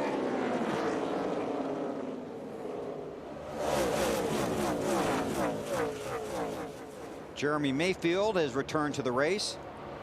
He's scored 30 laps down in the 41st position. Carl Edwards takes a spot away from Biffle. See Burton going that 31, going for the lead. Kenseth trying to take over that 2nd spot, that 17. On the inside of Harvick, he's got it. Now Mark Martin wants to be next, and Harvick shuts the door. He turned left in a rush, didn't he? More on Kenseth from Marty. I tell you, Matt's like the guy waiting to strike. They got an excellent car, and he's kind of hanging back a little bit. His car had no rear grip on the last run, a quarter down on the left rear wedge bolt, and they have a car that they think on the long run especially is much better than the guys in front of him. His teammate Carl Edwards also had a car that was a little bit loose, but they told him on the radio, listen, you and those RCR cars and Matt are the class of the field. Keep it up front, fella. We can win this race. And Marty, how did his pit stop go? Not so good. They had a hung up, well, actually they dropped 2 lug nuts off the right front, but they did thread them back by hand. That took a little extra time, but they had all the lug nuts tight on the 99. That's why they lost a little track position, but they'll get it back. They have a fast race car, Bill. Wait, they got 3 tight and 2 by hand? No, they got them all tight by the gun, okay. but they had to pick them up off the ground. Denny Hamlin looked like he was... Something happened to that 11 cars that came off the corner, didn't it? Marty? Well, remember, they've had that vapor locking issue all day long. Denny has not said anything on the radio as of yet, but Denny, when they go to hit the gas, especially in 1 and 3 for most of the day, it's like the car would bobble, like the car wouldn't respond when Denny was asking it for the gas. So they've had that problem all afternoon long, and it's been getting worse, too. Yeah, it may not be a vapor lock. It may be just a problem in the carburetor, BP. Maybe like a float problem or adjustment in the carburetor. Could be the float is too low and not getting enough fuel as he goes down the corner when he hits the brake and the front end dips. And some guys are working on that, right? Yes, they are working on that. We see the 48 car trying to stay in front of Carl. Here comes Biffle on the inside. Looks like Jimmy still got that left front tire rubbing the fender. Yeah. But if you just get off the line a little bit and you make a little bit of a mistake, or you just get off the line a foot or two, it just opens the door for somebody else to get underneath, and that's almost what happened to Carl Edwards. More on the biff from Allen. Yeah, remember, he was up as far as 2nd earlier in the race, Bill, and it slipped back as far as 8th. His team went back to their original tire pressures that they started the race with on the left side tires on that last pit stop. Also made an adjustment to the wedge, the crossweight in the car. Basically, Greg said the car wouldn't turn in the corner, and he needed help with that. And boy, has that been a familiar moan on the radio for these drivers here all day. It won't turn, it won't turn. There might be a country song like that, huh, BP? That'd be a good country song. And I think a lot of country fans would understand what we're talking about. Said it won't turn. It's like the 16 car a little bit better than it has been the last 50 miles or so, last 75 miles. Turning better than the 99 right there. Yeah. Got underneath them. Did you talk to those guys in the garage this morning, the 16 bunch? I talked to the crew chief, Doug Richard.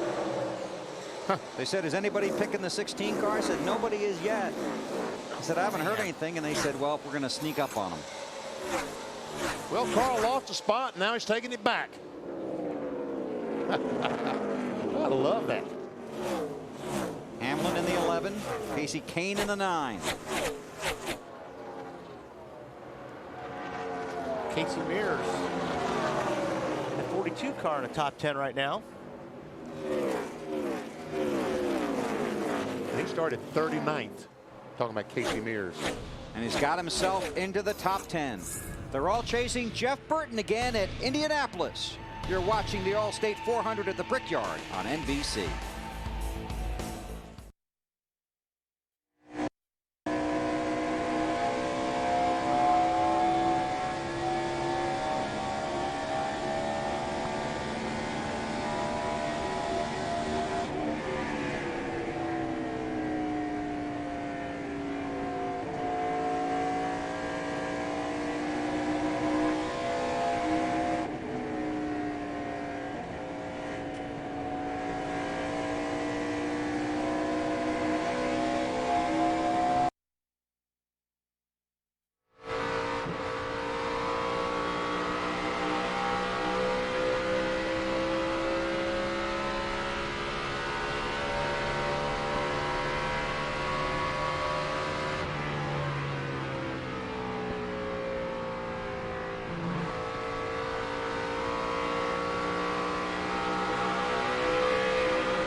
One of these changes helps the car a lot.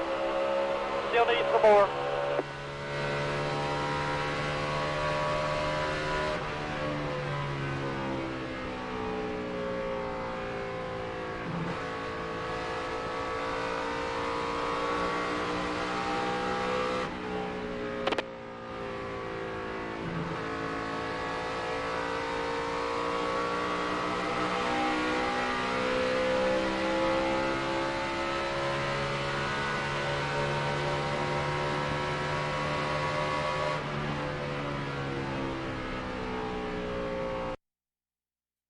Eighths of a mile. That car looks like it's working pretty good, Benny. Sure does. He's pulled away from Kenseth a little bit. He's running about 0.2 of a second faster than Kenseth now. I know that doesn't sound like a whole lot, but in racing terms, that's a great deal. 0.2 of a second. You probably couldn't convince him of that right now. No, he can still see that 17th. Yes, that's right. Smooth here, isn't it? Very smooth. Places like glass. hear the throttle working? Off the gas, back on it.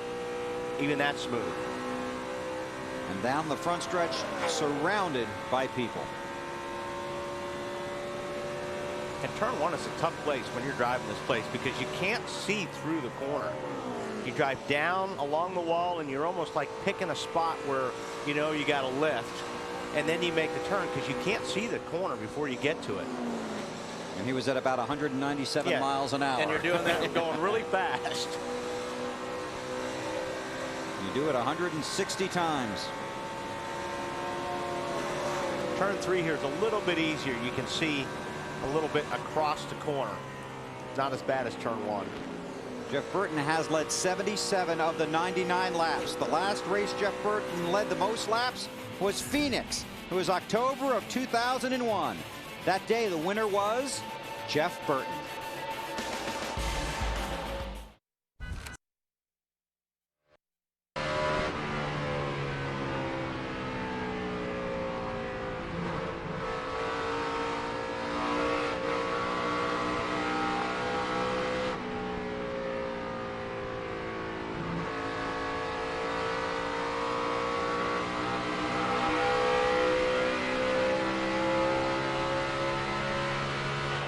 Laps to go, 60.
Starting to tighten up now.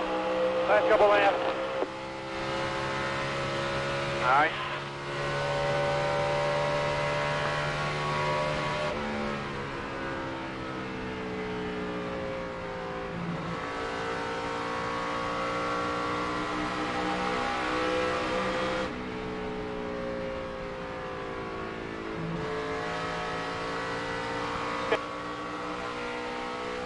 Good.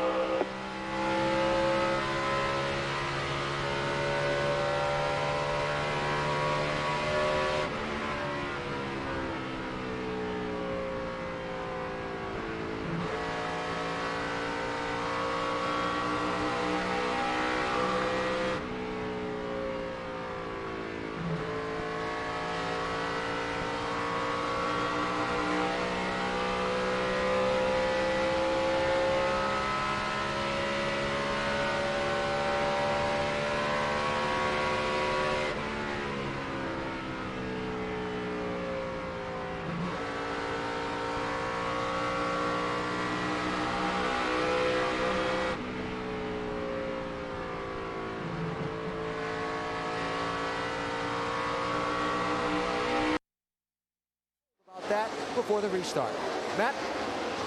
Mark Martin had a great test here. Currently runs in the 4th spot. He is pulled to within 2 seconds of the leaders. He said nothing on the radio. He's just hunkered down trying to reel in his teammate, the 17, for another position. AB? Well, what a rally for Jimmie Johnson. After falling back to 38th with problems earlier, he's all the way back up to 5th. It's been a trademark of this team this season. Jimmy leads the championship entering this race like he has the last couple of summers. And I asked him yesterday how that puts pressure on his team, how he feels about being the point leader now. No, I don't find that it makes me nervous at all. I think leading the championship's been a great drill for the race team. We're dealing with pressures. We've had some races where we lost points and maybe come close to losing the championship lead. And we've been able to come back and gain some points and gain control again. So I think it's been a great drill for us. If we have a large lead, if we're fortunate enough to be in that situation going into Loudon and it disappears and it's a 5-point lead, it'll be a whole new set of emotions that come with that, but that's still a long way away from right now. So we just got to stay focused. Until we're mathematically locked in that chase, we're not going to breathe. Keeping the pressure on themselves so they're ready to perform come championship time. That's the thought process for Jimmie Johnson. Matt? Sorry, Marty. That's okay, Alan. Carl Edwards has a race car that just will not turn in the middle of the corners now. Earlier on, it turned a little too well, so they've been on both sides of the fence today. They have finished 39th twice in the last 4 races. And when you ask him about the championship, he'll quickly remind you, my teammate Matt Kenseth made it last year, and he was 17th in the championship standings going into this race. We can make it too. Currently, they are 14th. The 99, or actually the 11 car, Denny Hamlin, chassis-wise, he has to be freed up on the last stop. Radioed the crew early on and said, you know what, guys? You did that. Problem is, the engine problem is not getting any better. In fact, radioed the crew just a moment ago and said it's worse it's been all day long in the last few laps, Alan. Greg Biffle is as far back as he's been all race long in the 8th position. But, as crew chief Doug Richard just told him on the radio, your lap times are as good as the leaders. Problem is, he's got to catch that leader and then try and pass him, Dave. This morning I talked to crew chief Donnie Wingo on the 42 car. He said, you know, we had a great Indy test, and we've really had a great weekend here. We only ran 2 bad laps. One of them was our qualifying lap. We started 39th today. The car was a little bit tight in the last run. They just adjusted for that. Matt? Rounding out the top 10 is the 18 of J.J. Yaley. Now, as crew chief Steve Addington and car chief Scott Zippadelli continue to try to tweak the race car's handling, J.J. says the last stop they made an air pressure adjustment, and it did not help it. It still pushes considerably, Dave. Brian Vickers doesn't have quite the track position he wants, but his last comments were, you know what? We're not too far off from being pretty good. As for the 20 car of Tony Stewart, he said to his guys, please make me tighter through the center of the corner. They made a wedge and an air pressure adjustment to try to help Tony on that last pit stop. Marty? Remember Tony's old friend, Clint Boyer, the man right behind him. When Tony passed Clint, he roughed him up a little bit, and Clint wasn't very happy about it, telling the crew, quote, he better hope I cannot get back to him, Matt. And it continues to take another change for the worse for the 9 of Casey Kane, who finished 2nd 1 year ago. He says the car is just not in the racetrack. The car is pushing. And he made comments, Alan, about earlier in the race that he just can't run at or below the white line like the other contenders.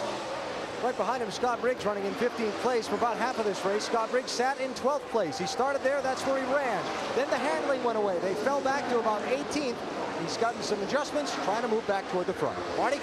Alan, the weekend of Kurt Busch's wedding to his new wife, Eva, he got a phone call from Roger Penske saying, you know how important Indianapolis is to me. When he walked in the gates Friday morning, he got another phone call from Roger Penske saying, you know how important this race is to me. Roger Penske has won 14 Indianapolis 500s, but has yet to win the Brickyard 400. You know, I'm all engulfed in it. It feels incredible to be able to drive for a man such as Roger and his history here and just the prestige of this event. And to come here in May and to see what he had put together and to see Sam Hornish on the pole and win the race, you know, it's an experience where you have to come here and see it. And I'm standing next to him on the pit box. I felt like a 12-year-old kid. And now to be in the car, driving for him in the stock car ranks, it's something very special. And I hope to put it together. And his big emphasis is to do the double. And he's got the one leg already done. Now Ryan and I have to do it this weekend. Remember, Kurt has come to the back of the field twice today, shepherding him almost all the way. Roger Penske, a battle for the lead, Bill. Matt Kenseth trying to take it away from Jeff Burton, and he has it. He's been getting closer. Oh, a little bit loose. Boy, Burton got right on his bumper. Got Matt a little bit loose, but Matt he's hanging on. They used to be teammates at Roush Racing. Good run here, though. And there's Harvick. That's going to be a good race here. Sure is. And I tell you what, Mark Martin back in the 4th spot. He's just about a second behind these guys, and he has been as fast as any of them. Matt Kenseth led that lap, 5 bonus points. He's second in the championship standings. And Jimmy Johnson, he's all of a close sudden up. we've got a 5-car race for the lead. You race 100 laps to set the scene for the last 60 at Indy. And we've got just 50 to go now. Jimmy Johnson going to take a spot away from Mark Martin. Just to update a couple other guys. There are 39 cars scored on the lead lap. Dale Earnhardt Jr. restarted at the back of the field, has moved his way to 30th, and Jeff Gordon, who restarted 40th, has moved his way up to 28th. But these are the guys up front, racing for the prestige of being able to say, I won at Indianapolis. Matt Kenseth, the race leader, with Burton, Harvick, Martin, and Johnson chasing. Roll call work.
Laps to go. 4-8.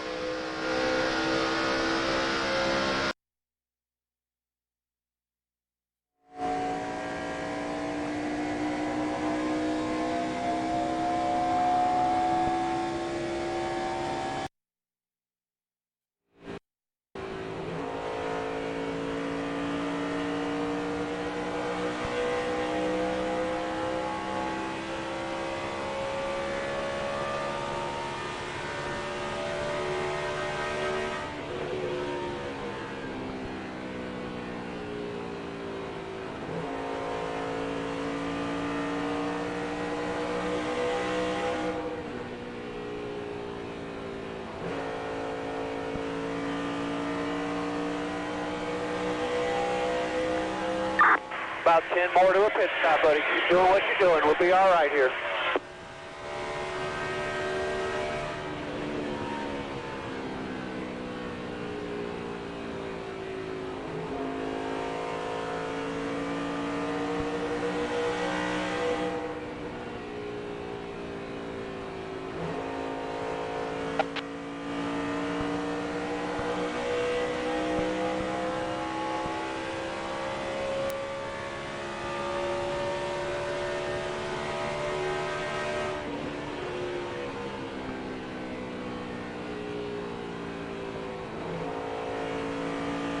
Cut it down to 2.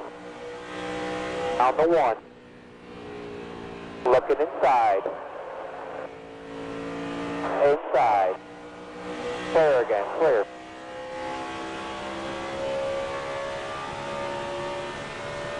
Still right behind you.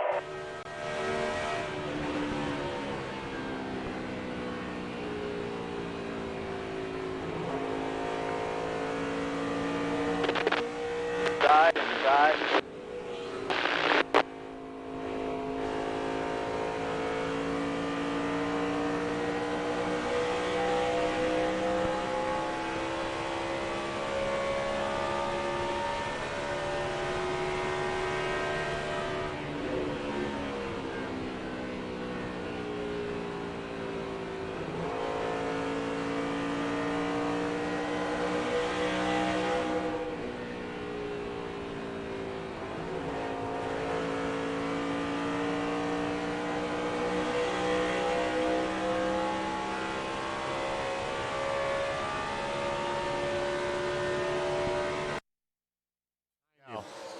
Jimmy Johnson into second. Grew up idolizing Rick Mears, a 4-time winner of the Indy 500. What would it mean to Johnson to win here?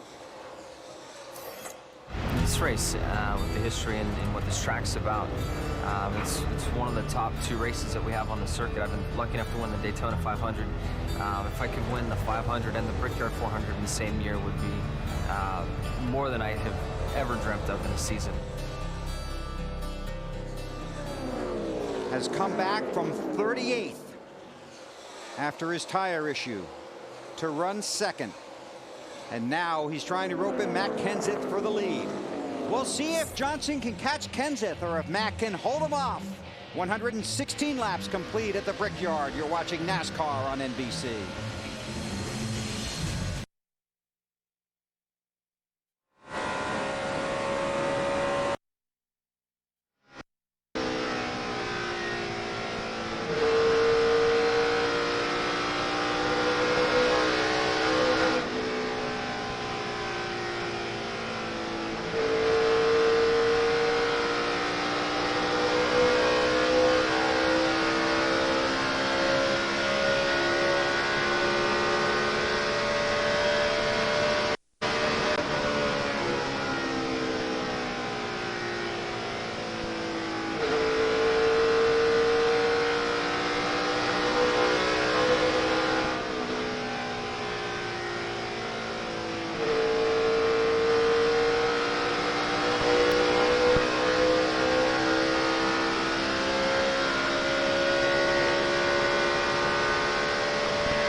Slowing up here on the bottom at 66.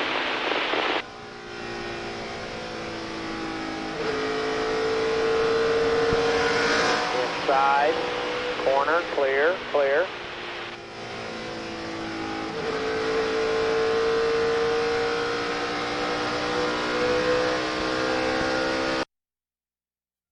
Introducing Keep the Change. There you go. Enjoy the show. Each time you make a purchase with your Bank of America Visa check card, we not only round up the amount to the next dollar and transfer your change from your checking to your savings account, we also match your savings for the first 3 months and continue matching 5% thereafter.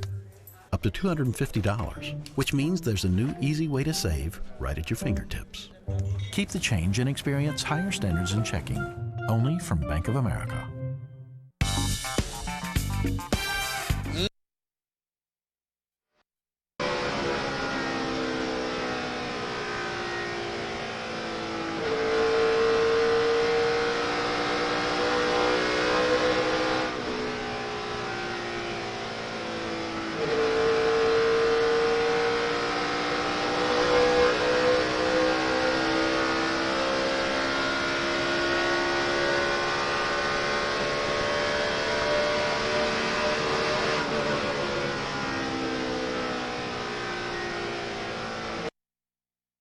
The low Chevy is the leader at Indianapolis.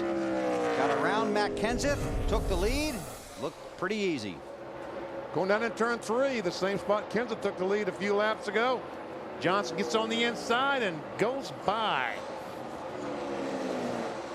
The reaction of his guys on pit road. They have come from 38th to 1st after tire troubles earlier in this race. Here's our Napa field summary for the All-State 400 at the Brickyard. Jimmy's the 7th leader of the race, 6 cautions. Boris Said, Elliott Sadler are out of the race. We're just a couple of laps from pit stops. We'll take a break, come back for what could be green flag pit stops at Indy.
road's way down here on the left.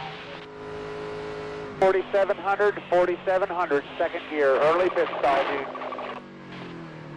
Right here to the left, right here, whoa.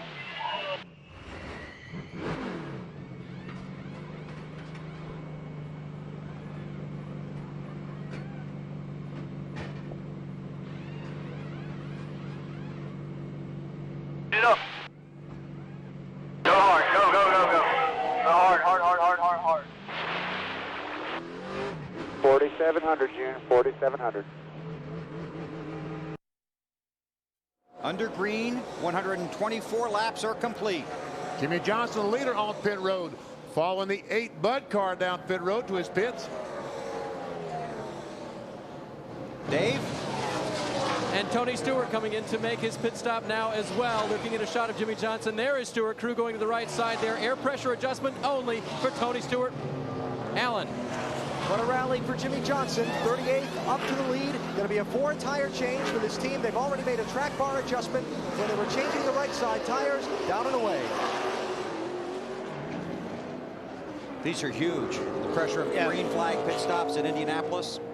And that looked like a great stop under that kind of pressure. There's Matt Kenseth, Kevin Harvick, Denny Hamlin, all heading down pit road. See how narrow it is right there. Marty. Well, Bill, Matt Kenseth led for part of that run, ran in second for part of that run behind Jimmy Johnson. He said he was a little surprised the track did not tighten up, and his car never really tightened up. It stayed loose for most of that run. So what they're going to do is they're going to bring him in 4 tires and make several changes on the car. They're going to take a half pound on the right rear tire. They're going to go down 3/4 of a round on the track bar. They also weren't going to make a wedge adjustment, decided not to do that. Alan? Kevin Harvick pits from second place, 4-tire change for the 29 car as he tries to get the handling back to get him back to the lead in this final run of the race. In the first stall on pit road, Jeff Burton with a wedge adjustment in and out of the left side window. They've already made an air pressure adjustment on the right side of the car for the 31. They've had great stops all day. He's down and away. And Harvick had to do a little dance to get off of pit road there and not run into Jamie McMurray, and that cost him some time. And it looked like the 29's pit stop might have been a second or two slower than some of the other cars. We'll see how he stacks up once he gets back on the track and up to speed. Yeah, and about a second in the pits. It's about 100 yards on this racetrack for as fast as they're going. So, man, those pit stops are real important right there. Chad Chaffin in the 34 car making his first race at Indianapolis, hit with a speeding ticket on pit road. And it's not just the pit stops, it's getting up through the gears, getting to pit lane, and the whole package. I mean, it's just, you know, pit lane is a part of it. The driver's got a lot more to do to get the car up to speed or get the car slowed down before pit stop. Kyle Busch is scored as the race leader as we work our way through green flag pit stops. 34 laps to go here at the Brickyard. Well, I'm just thrilled to death that we saw a green flag pit stop today. I was really concerned beginning of the day that it would be blown tires causing the caution flags. But fortunately, those guys, Goodyear, told me their tire wear would get better, and it has. Here comes Kyle Busch to pit road. Well, we were talking before the race. Goodyear kept saying the tire wear was going to get better. We were waiting, and it has. Finally, it did. There we see Jimmy Johnson. Looks like he's held serve over Kenseth, Denny Hamlin, Mark Martin, and there comes Harvick. As we cycle through this, I can tell you that Jimmy Johnson has about a 2-second lead over Matt Kenseth.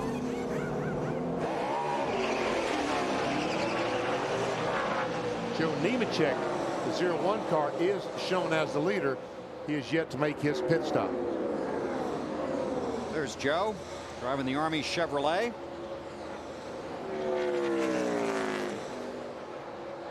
And when he comes to pit road, it will cycle back to Jimmy Johnson, Matt Kenseth, battling for the lead. Just over 30 laps to go here at the Brickyard in Indianapolis with the Allstate 400 on the line.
points guarantee.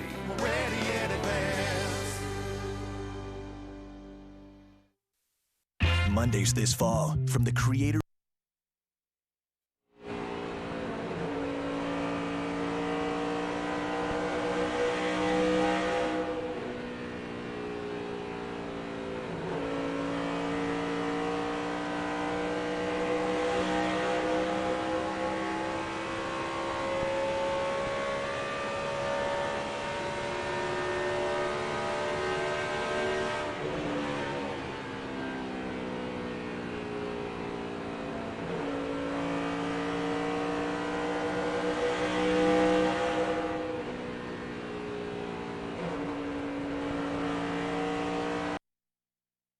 Restarted 38th, worked his way forward, past Matt Kenseth, and took the lead.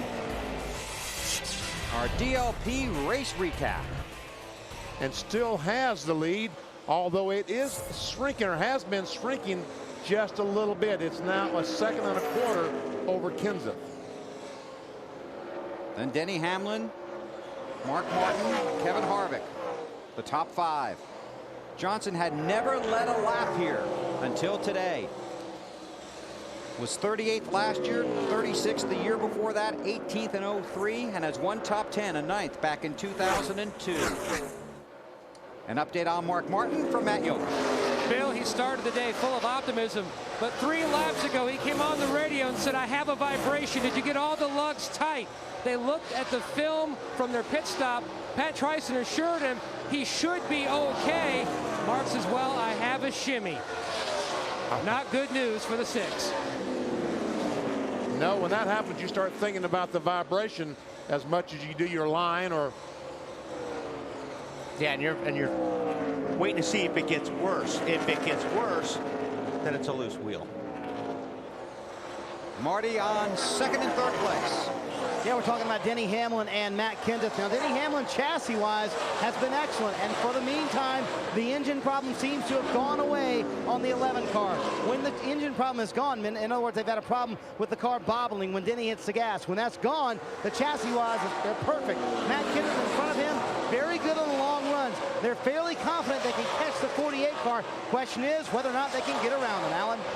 When those pit stops for the leader, Jimmy Johnson, came with 36 laps to go, I asked his crew chief, Chad Canales, are you good to the finish on fuel? He said, yes. I said, impressive comeback. And he looked at me and he said, it's not done yet. Matt? Bill, Mark Martin just came on the radio and said, we have a loose wheel. Get ready.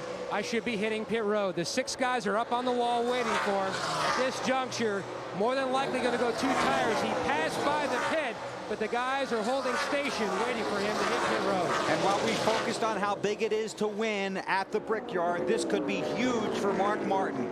5th in the championship standings, but it is so tightly bunched in there. If he is to fall out here or fall back, it will cost him a tremendous amount of points. Update a couple other guys. Jeff Gordon runs in the 22nd spot after the issues he had earlier in the race. He's made up 3 laps, is on the lead lap button 22nd. Dale Earnhardt Jr. runs 30th. There's the 6 of Mark Martin. We'll see if he rides by the entrance to pit road one more time. He's hoping. He's hoping it'll go away. But if it is vibrating and it is a loose wheel, it won't go away.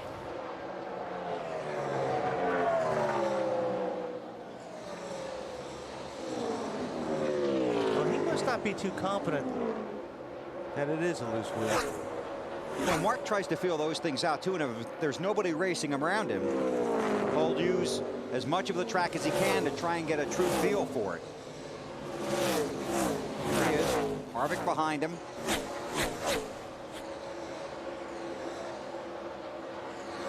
That steering wheel vibrate, or what do you? Oh yeah, you can feel it. It really starts shaking through the steering wheel. When it gets looser and looser, I mean, the whole car just shakes. Hearing a report that Bobby Labonte may be having an engine problem.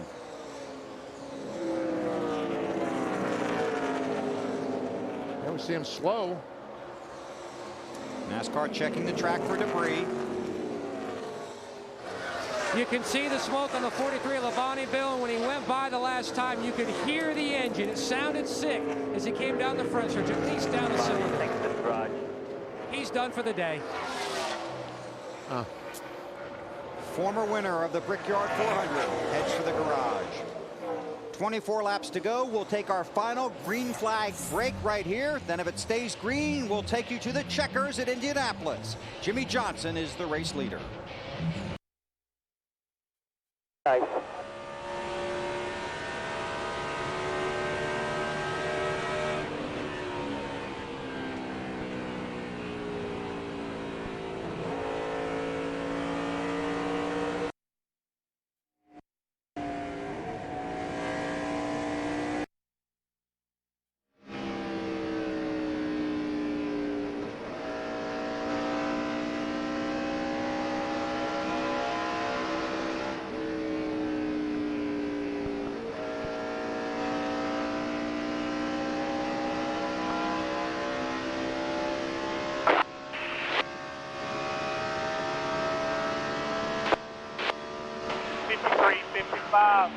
Leader running 53.80.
Copy on 2 tight.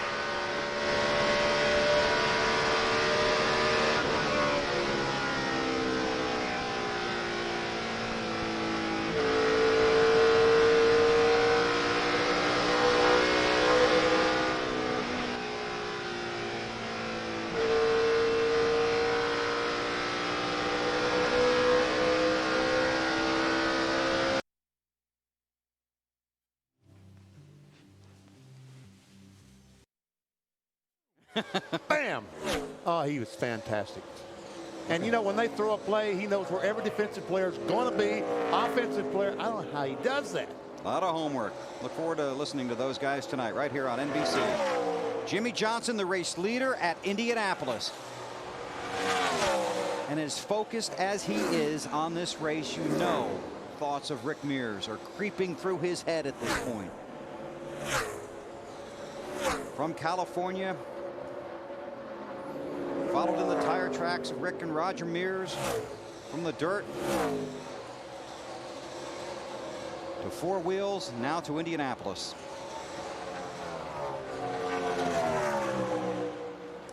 And I guess everyone is good to go on fuel. We're going to find out. Yeah. It's going to be close. It's going to be close for probably some of them. The 48 car should not be an issue. How about that tire rub? He's had it all day. Yeah. So obviously it's not a concern, or it would have been. It would have cut that tire a lot earlier. Alan? Just to give positive answers to things that you guys were just wondering about. Yes, fuel is good to the finish on the 48 car, and no, they do not appear the least bit concerned about that tire rub. This really has been a remarkable rally for this race team. Think about the luck that goes into winning one of these races, Benny and Wally. When a tire comes apart like it did on Jimmy Johnson back at lap 30. Well, yellow lights are on there. What's going on, guys? Debris, turn 3. Caution for debris. That's going to make Carl Edwards very happy, because Carl Edwards has been the fastest car on the track the last 10 laps. And it just erased that 3-second gap between him and Jimmy Johnson.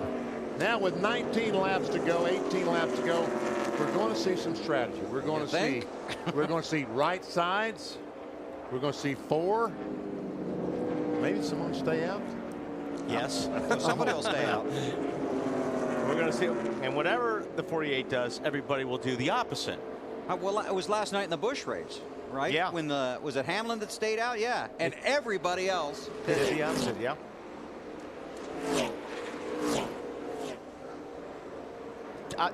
Boy, 2 sounds good if you're up in the top 5, BP. Kenny Wallace is the lucky dog. About the 48 strategy, Alan. I would look, once the pace car picks the field up that it's doing now, Bill, and pit road opens, I would look to see them pit. With as many laps to go in this race as there are, I would expect to see them pit. The question is, does anybody behind them on the racetrack shoot for 2 tires and try and cost them some track position? Hey, man, there's guys here that are going for the win. They're not worried about points, so absolutely there's going to be guys gambling here. A lot of guys talk about it. I'm just going to go for the win at Indianapolis. Now we're going to see if they're going to live up to their word. Here's their opportunity. And yeah, you know what? Maybe a guy that's won this thing once or 3 times or 4 times won't take that gamble, but a guy that has not won here before will take the gamble. A guy like Casey Mears in 16th. Do you just stay out? Hope you can hold him off? We saw 2 tires on the 25 car earlier in the race. Didn't really do much for him. No, it didn't work very well. It didn't appear to work very well. Well, it's a cliche, but this is when the crew chiefs are in the big bucks. We'll see what strategy plays out here at Indianapolis. 18 to go. Jimmy Johnson has finally gotten to the lead at Indianapolis, leading his first laps ever at the Brickyard today, coming back from 38th to the front. I mean, if Jimmy Johnson in the 48 changes 4 and 5 or 6 other cars change 2 or no, then he's going to have trouble getting back to the front. Yeah. There's the commitment cone. We're going to go clean out, but clean in, clean out. What do you think, BP? 4? I think he takes 4. I think he takes 4. Let's start with a 20, Dave. And they say they're going to take 4. Front tire changer Ira Joe Hussey let out a yelp when the caution came out, a chance to help his driver. They're going to make a wedge adjustment for just a little bit of a free race car, just a little loose. Matt? A huge break for Mark Martin, who had that vibration from the loose wheel. 4 tires for the 6, possibly pulling a spring rubber out of the right rear. It was a skosh tight. Marty? Big debate on 2 or 4 tires from Matt Kenseth, the man who ran in second for much of that run. At the end, they said, let's take 4 tires, up a quarter round on the track bar. Alan?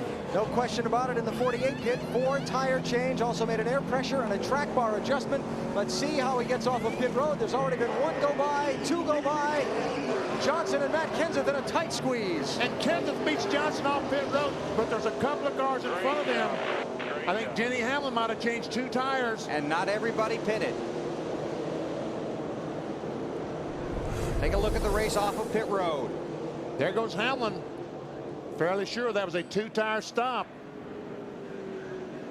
Clint Boyer, another car with 2 tires. And there comes Kenseth and Johnson. Among the cars that did not stop, Kyle Busch, Dale Earnhardt Jr., Ryan Neiman, and Joe Nemechek back for the finish at Indy in a moment. Tuesday, 3 comic.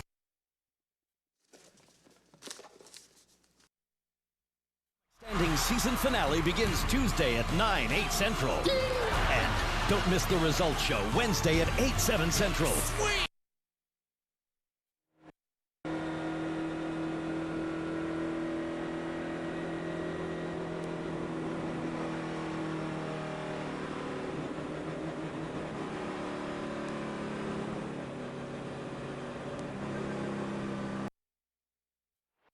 So we can get going here and be good.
get you ready for the game tonight. Dateline NBC, Stone Phillips, and T.O. And we were told that is an eye-opening interview with T.O. tonight.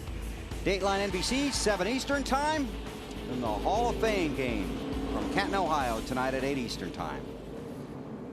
Now, Wally. Yes, sir. The guys that didn't pit, Kyle Busch, Dale Earnhardt Jr., Ryan Newman. I've got 2 words for that. Ryan Newman, Joe Nemechek. I've got 2 words for that. What's that? Look out.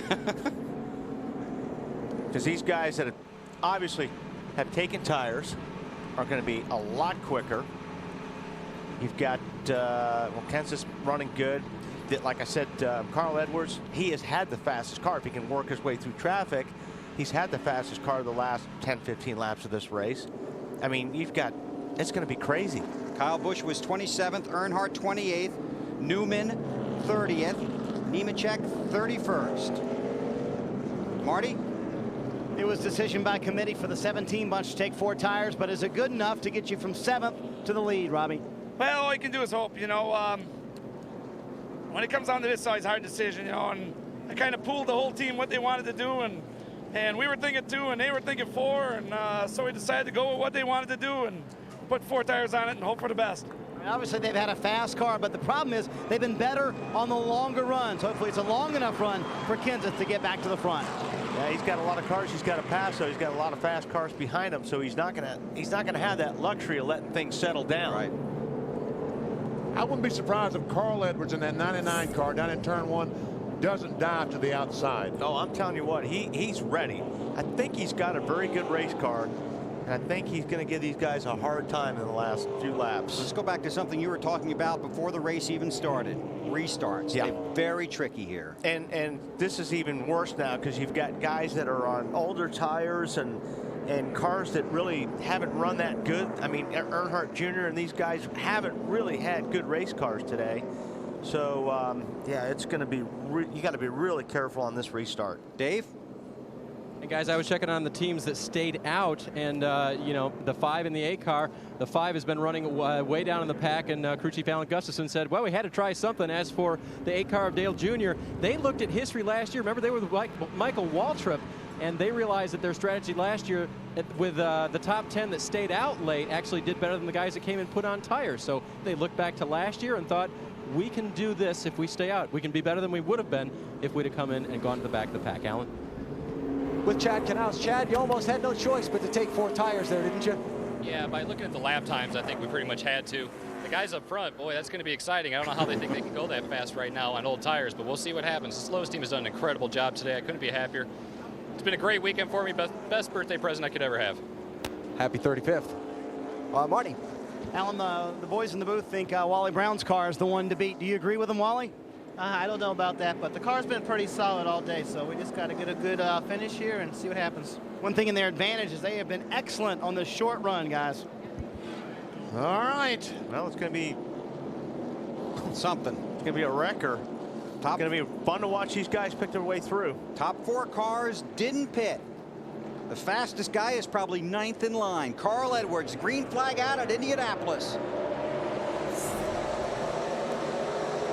Here comes Kenseth. Look at him go by both those cars. That stuff, well, I thought he was by Boyer or not, but he wasn't able to get by the 11 of Hamlin.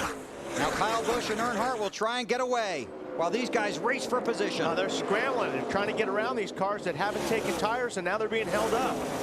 Kenseth wants to get through here bad. 3 wide. Jimmy Johnson's on the outside. He and Kenseth are side behind. Johnson gets in front of Kenseth. Fall in behind Boyer. Kyle Busch and Earnhardt try and get away. Clint Boyer on the inside of Ryan Newman. There's Johnson in the 48 and Kenseth behind him.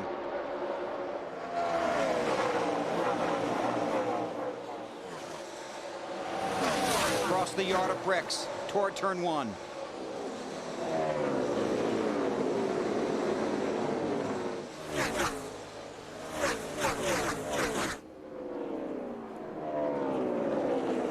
They clear Newman. Hamlin around Newman. Hamlin's hanging pretty tough with 2 tires, but I don't think keep those cars behind him or not. Marty? BP talked to Mike Ford about that decision to take 2 tires. They're better on old tires, so they thought 2 tires will get us the track position we need, and Hamlin's hanging in there with those old tires. Because that's what you tell your driver, right? Yeah. We're better on old tires, yeah. believe me. Yeah, please believe me. Kevin Harvick wiggles. Speeds at the line for you. See who's the fastest. Well, yeah, that lap. These may be tough to indicate here. Jimmy Johnson there. These guys are really in a lot of traffic, so I think the times are all over the map right now. Harvick's been able to get by the 11 of Hamlin. Here they come. The race is that pack of 3 trying to catch the pack of 2 in front of them. Stewart out of line around Newman. What a comeback for Tony Stewart. Less than 12 laps to go. Kyle Busch, Dale Earnhardt Jr. run 1-2. Here comes Jimmy Johnson. Again, the 5 of Busch, the 8 of Earnhardt did not pit. Fresher rubber behind him. And now right behind him. Allen. Just before the restart, Bill, Chad Knaus told Jimmy Johnson, the tires that came off our car look great. Drive the wheels off it. Literally. No, not literally, I don't think. He did that once. Yeah. He was telling him, go for it. I tell you what, Clint Bowyer's hanging in there real tough in that 07 car. Marty? Well, I talked to Clint Bowyer, and his crew chief, Gil Martin, came on the radio. I talked to Gil, I should say, and he said, you know what? You can take 4 tires and finish 10th, or take 2 and have a shot to win the race. There was no response on the radio. Matt Kenseth behind him, though, has 4 fresh tires, and this battle for the lead, Bill, is heating up. Kenseth does take the spot now from Bowyer. And Junior's trying to take the lead away from Kyle Busch. Jimmy Johnson is right there. Robbie Reiser, cheerleader. Talking to his driver, Matt Kenseth. Johnson is much faster here, but will have to be very careful getting around these 2 slower cars. Earnhardt Jr. has taken the lead. You can hear the fans roar here at Indianapolis. Johnson into second. Kenseth tries to close in.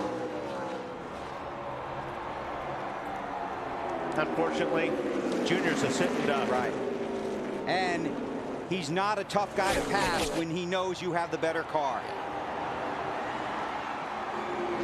Johnson to the front, the 48. Now the question is, can the 17 get up there? You're doing fine. And catch Jimmy? That was the voice of Tony Eury Jr., crew chief for Dale Jr. But Matt needs to do it now, because now the 48's in clean air. He is definitely going to be the fastest car on the racetrack, and he's going to put a lot of distance in between him and Matt.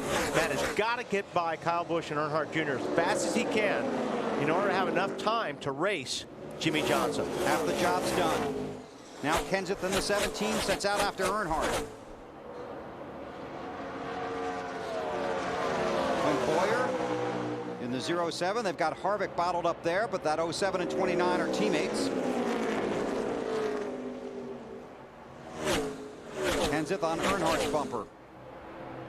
This should be a relatively easy pass, and it is. They're longtime friends, Earnhardt and Kenseth. Raced for years in the Busch Series.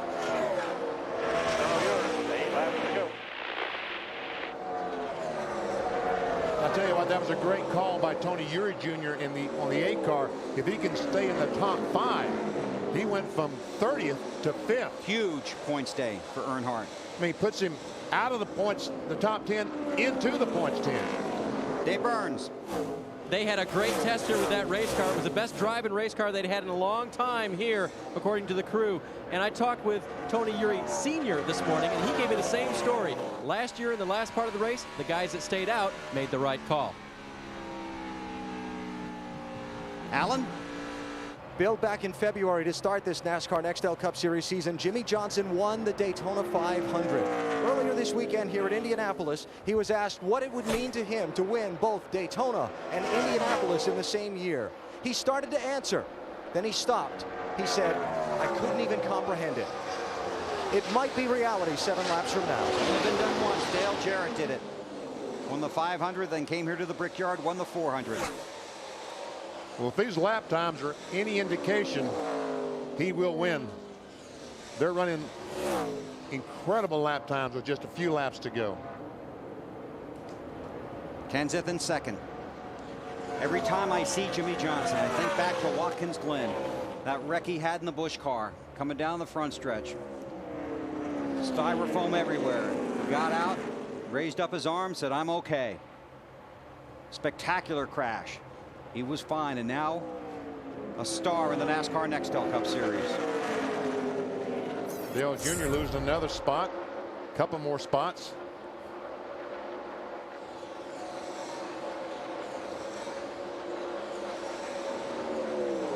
Jimmy Johnson, quicker that lap.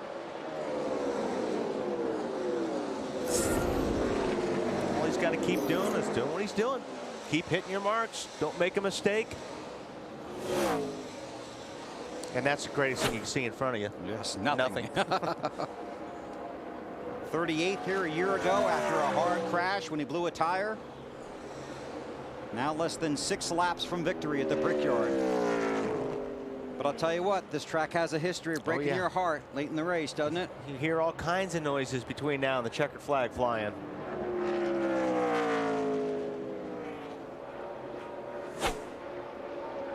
Jimmy's dad worked for a tire company. His mother, Kathy, drove a school bus when he was growing up. And on the weekends, she worked at the concession stands while his dad worked on the racetrack so Jimmy could race. Began his career on motorcycles, went off-road racing, went to the ASA Series, made his Nextel Cup debut in 2001 at the Lowe's Motor Speedway, of all places. Started 15th, finished 39th.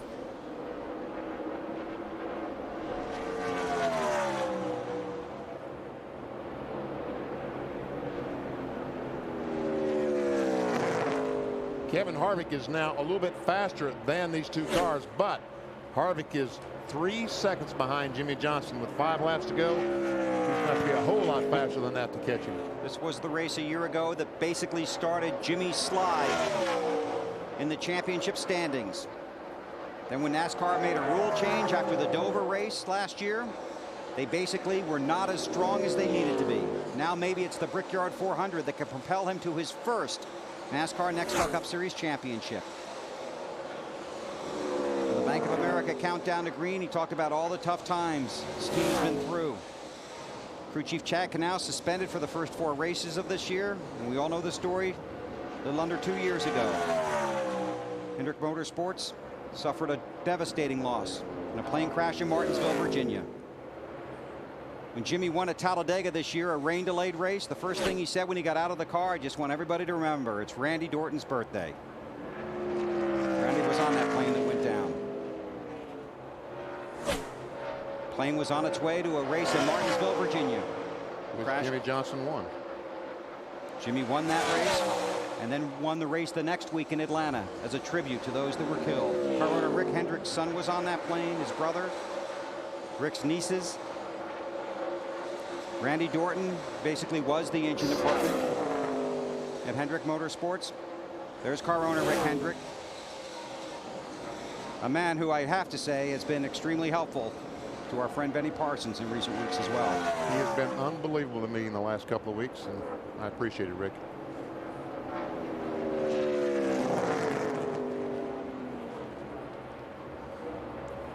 Johnson told me on Friday when I sat down with him that he's gotten tremendous reviews on his radio show because he is so laid back, so casual, so carefree. He said, everybody tells me I'm too corporate when I'm in front of the camera. So I'm trying to kick back, be more relaxed in front of the camera, trying to be a little bit more me. Well, he's being me as we speak. Yeah, he's being me driving that race car. Yes, he is. Man, he's feeling it too. This is where you really start taking everything in. 2 laps to go. And you're saying to yourself, I can't believe I may win this thing. Lap and a half. Kenseth far back now.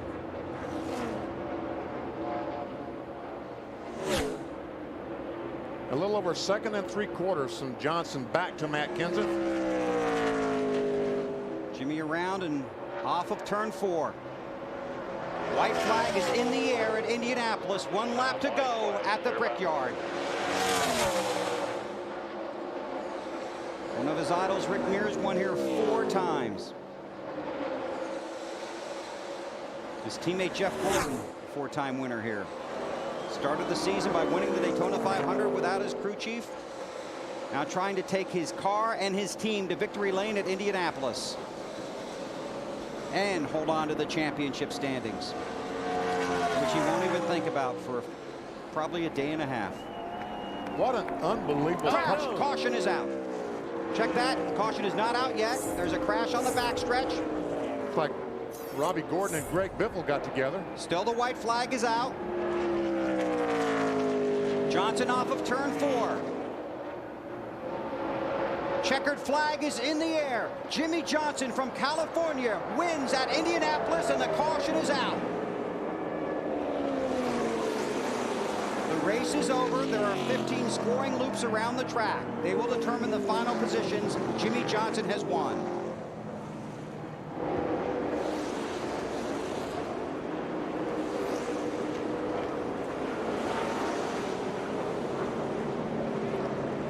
Oh, Casey Kane. Hard into the wall. I saw the 96 car of Tony Raines go by. He's involved. There's Casey getting out.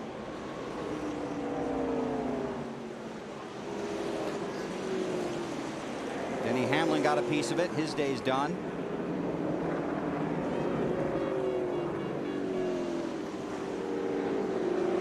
And there's the DLP Chevy of Tony Raines.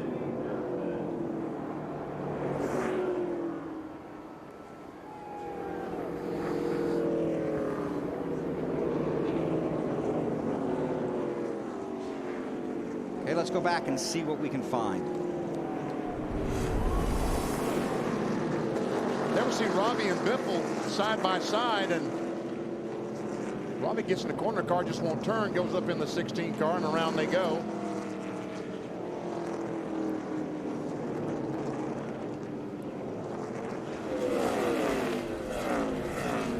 This is Tony Stewart. Wow. Oh, man, that is a hit. Oh, my gosh. On board with Tony Raines. Wow. Oh. He ran over something. It looked like the engine. Wasn't that debris from the... Yeah, but I mean, it was a big piece of debris. Chevrolet congratulates Jimmy Johnson and the 48 Monte Carlo SS on another great Team Chevy victory. 25 of the last 34 NASCAR manufacturer championships and counting. Chevy, an American revolution. Matt? Bill, just about everybody has congratulated crew chief Chad Canals. You've been here as a crew member. What's this mean to win it as a crew chief? I'm speechless. You know, I never really knew what it would be like to win here as a crew chief, and this has honestly been the best week of my life.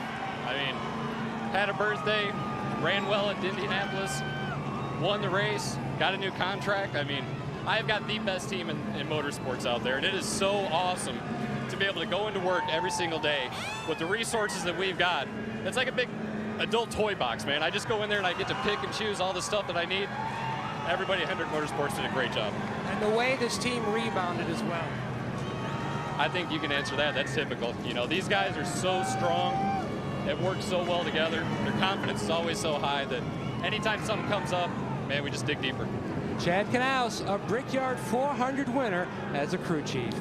On the pre-race show, Jimmy Johnson said he doesn't mind having to struggle to be successful because all the tough times have just made his team stronger. That's exactly what they went through today. Battled back from a bad experience with a tire, restarted 38, patiently worked his way through the field, and captured the checkered flag at Indianapolis. Jimmy's getting back in the car. He's heading to victory lane. We check with Mark. And the man who tried to chase him down, Matt Kenseth, but Robbie Reiser said it best. He said second place here is an honor. Was the 48 just too much? Yeah, you know, Robbie and the guys did a great job, and I feel real bad because they put me in position to win again, and I couldn't figure out how to get it done. Jimmy just did a better job in traffic than I did.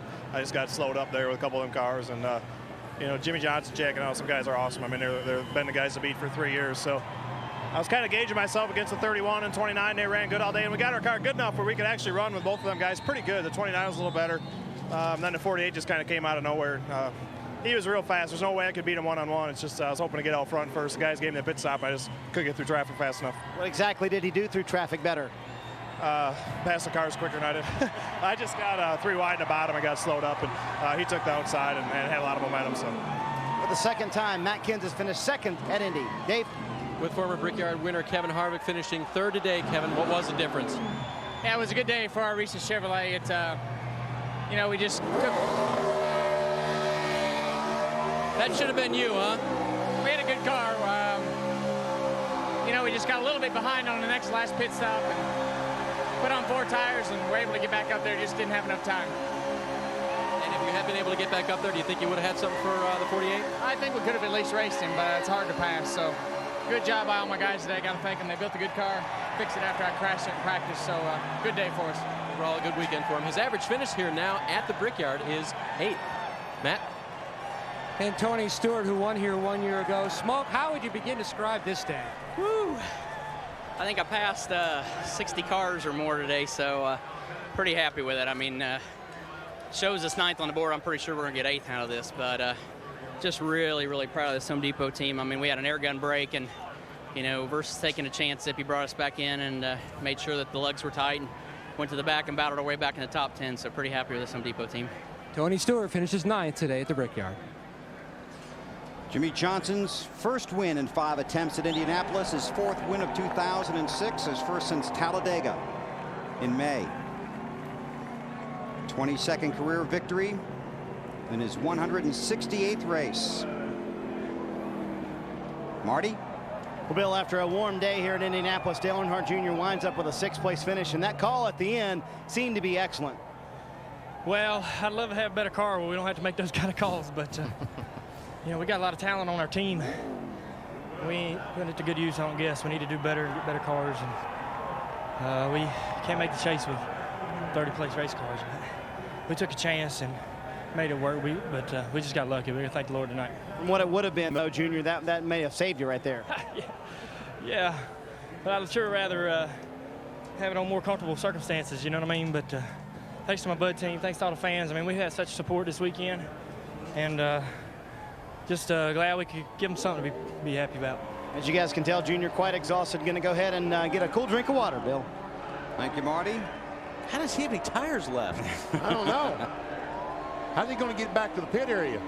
To the victory lane.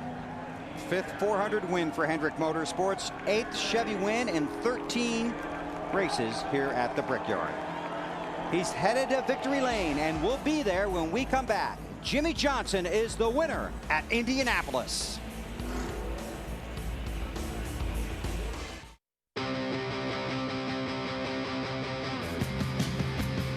Johnson celebrating his win in the Allstate 400 at the Brickyard. And the party's just beginning for that bunch. See the results? We'll slide by at the bottom of your screen. And that was a pretty good call on Earnhardt Jr.'s guys' part. That really helped them a bunch in the points deal. Well, and you have to give Chad the credit, too, for sticking with his plan to put 4 tires on it as well. And Jimmy Johnson, that move he made on the outside to get by Kenseth, who had won the battle off pit road. A lot of credit to be given. We celebrate the pit crews during most of our races, and those guys come up to you and say, hey, don't forget the other guys that are here the whole weekend and the guys back at the shop that do all the preparation. We're just the 7 guys that go over the wall. It's truly a team effort that sends a car to victory lane. And this week, that effort comes from Hendrick Motorsports, and Jimmy Johnson has his first win at Indianapolis. All 550 strong at Hendrick Motorsports.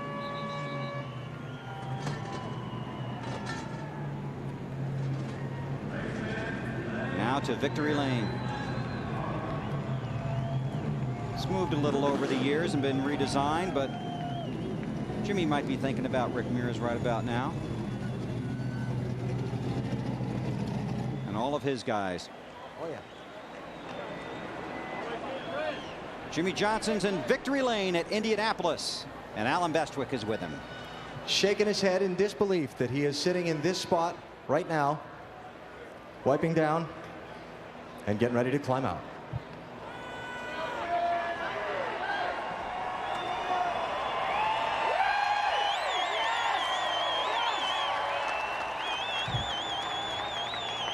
Jimmy, congratulations. Earlier this weekend, you were asked what it would mean to you to win both the Daytona 500 and here at Indianapolis in the same year. You couldn't answer then.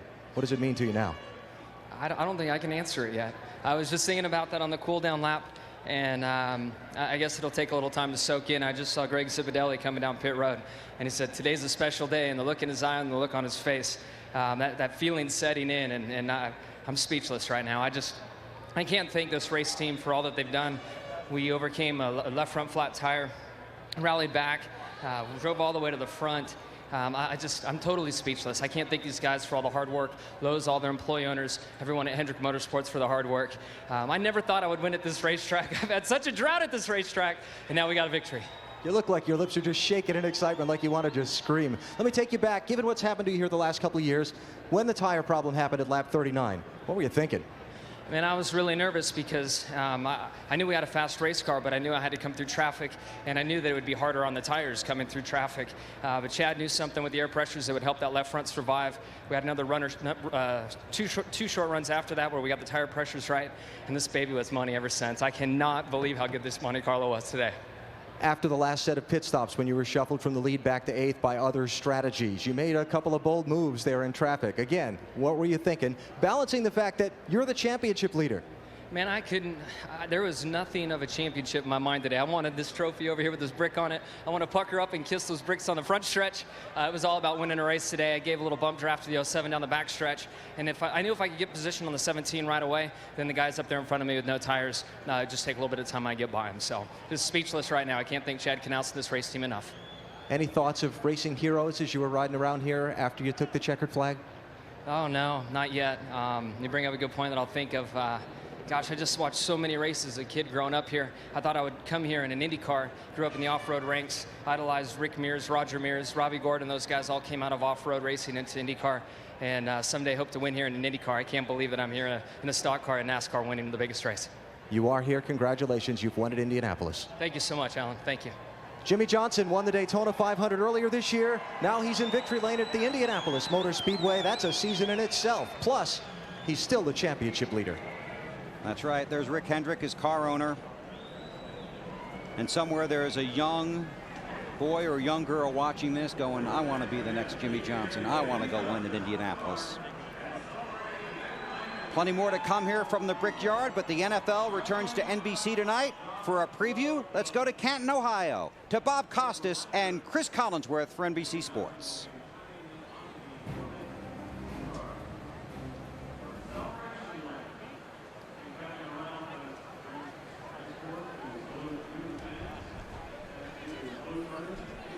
The Eagles again.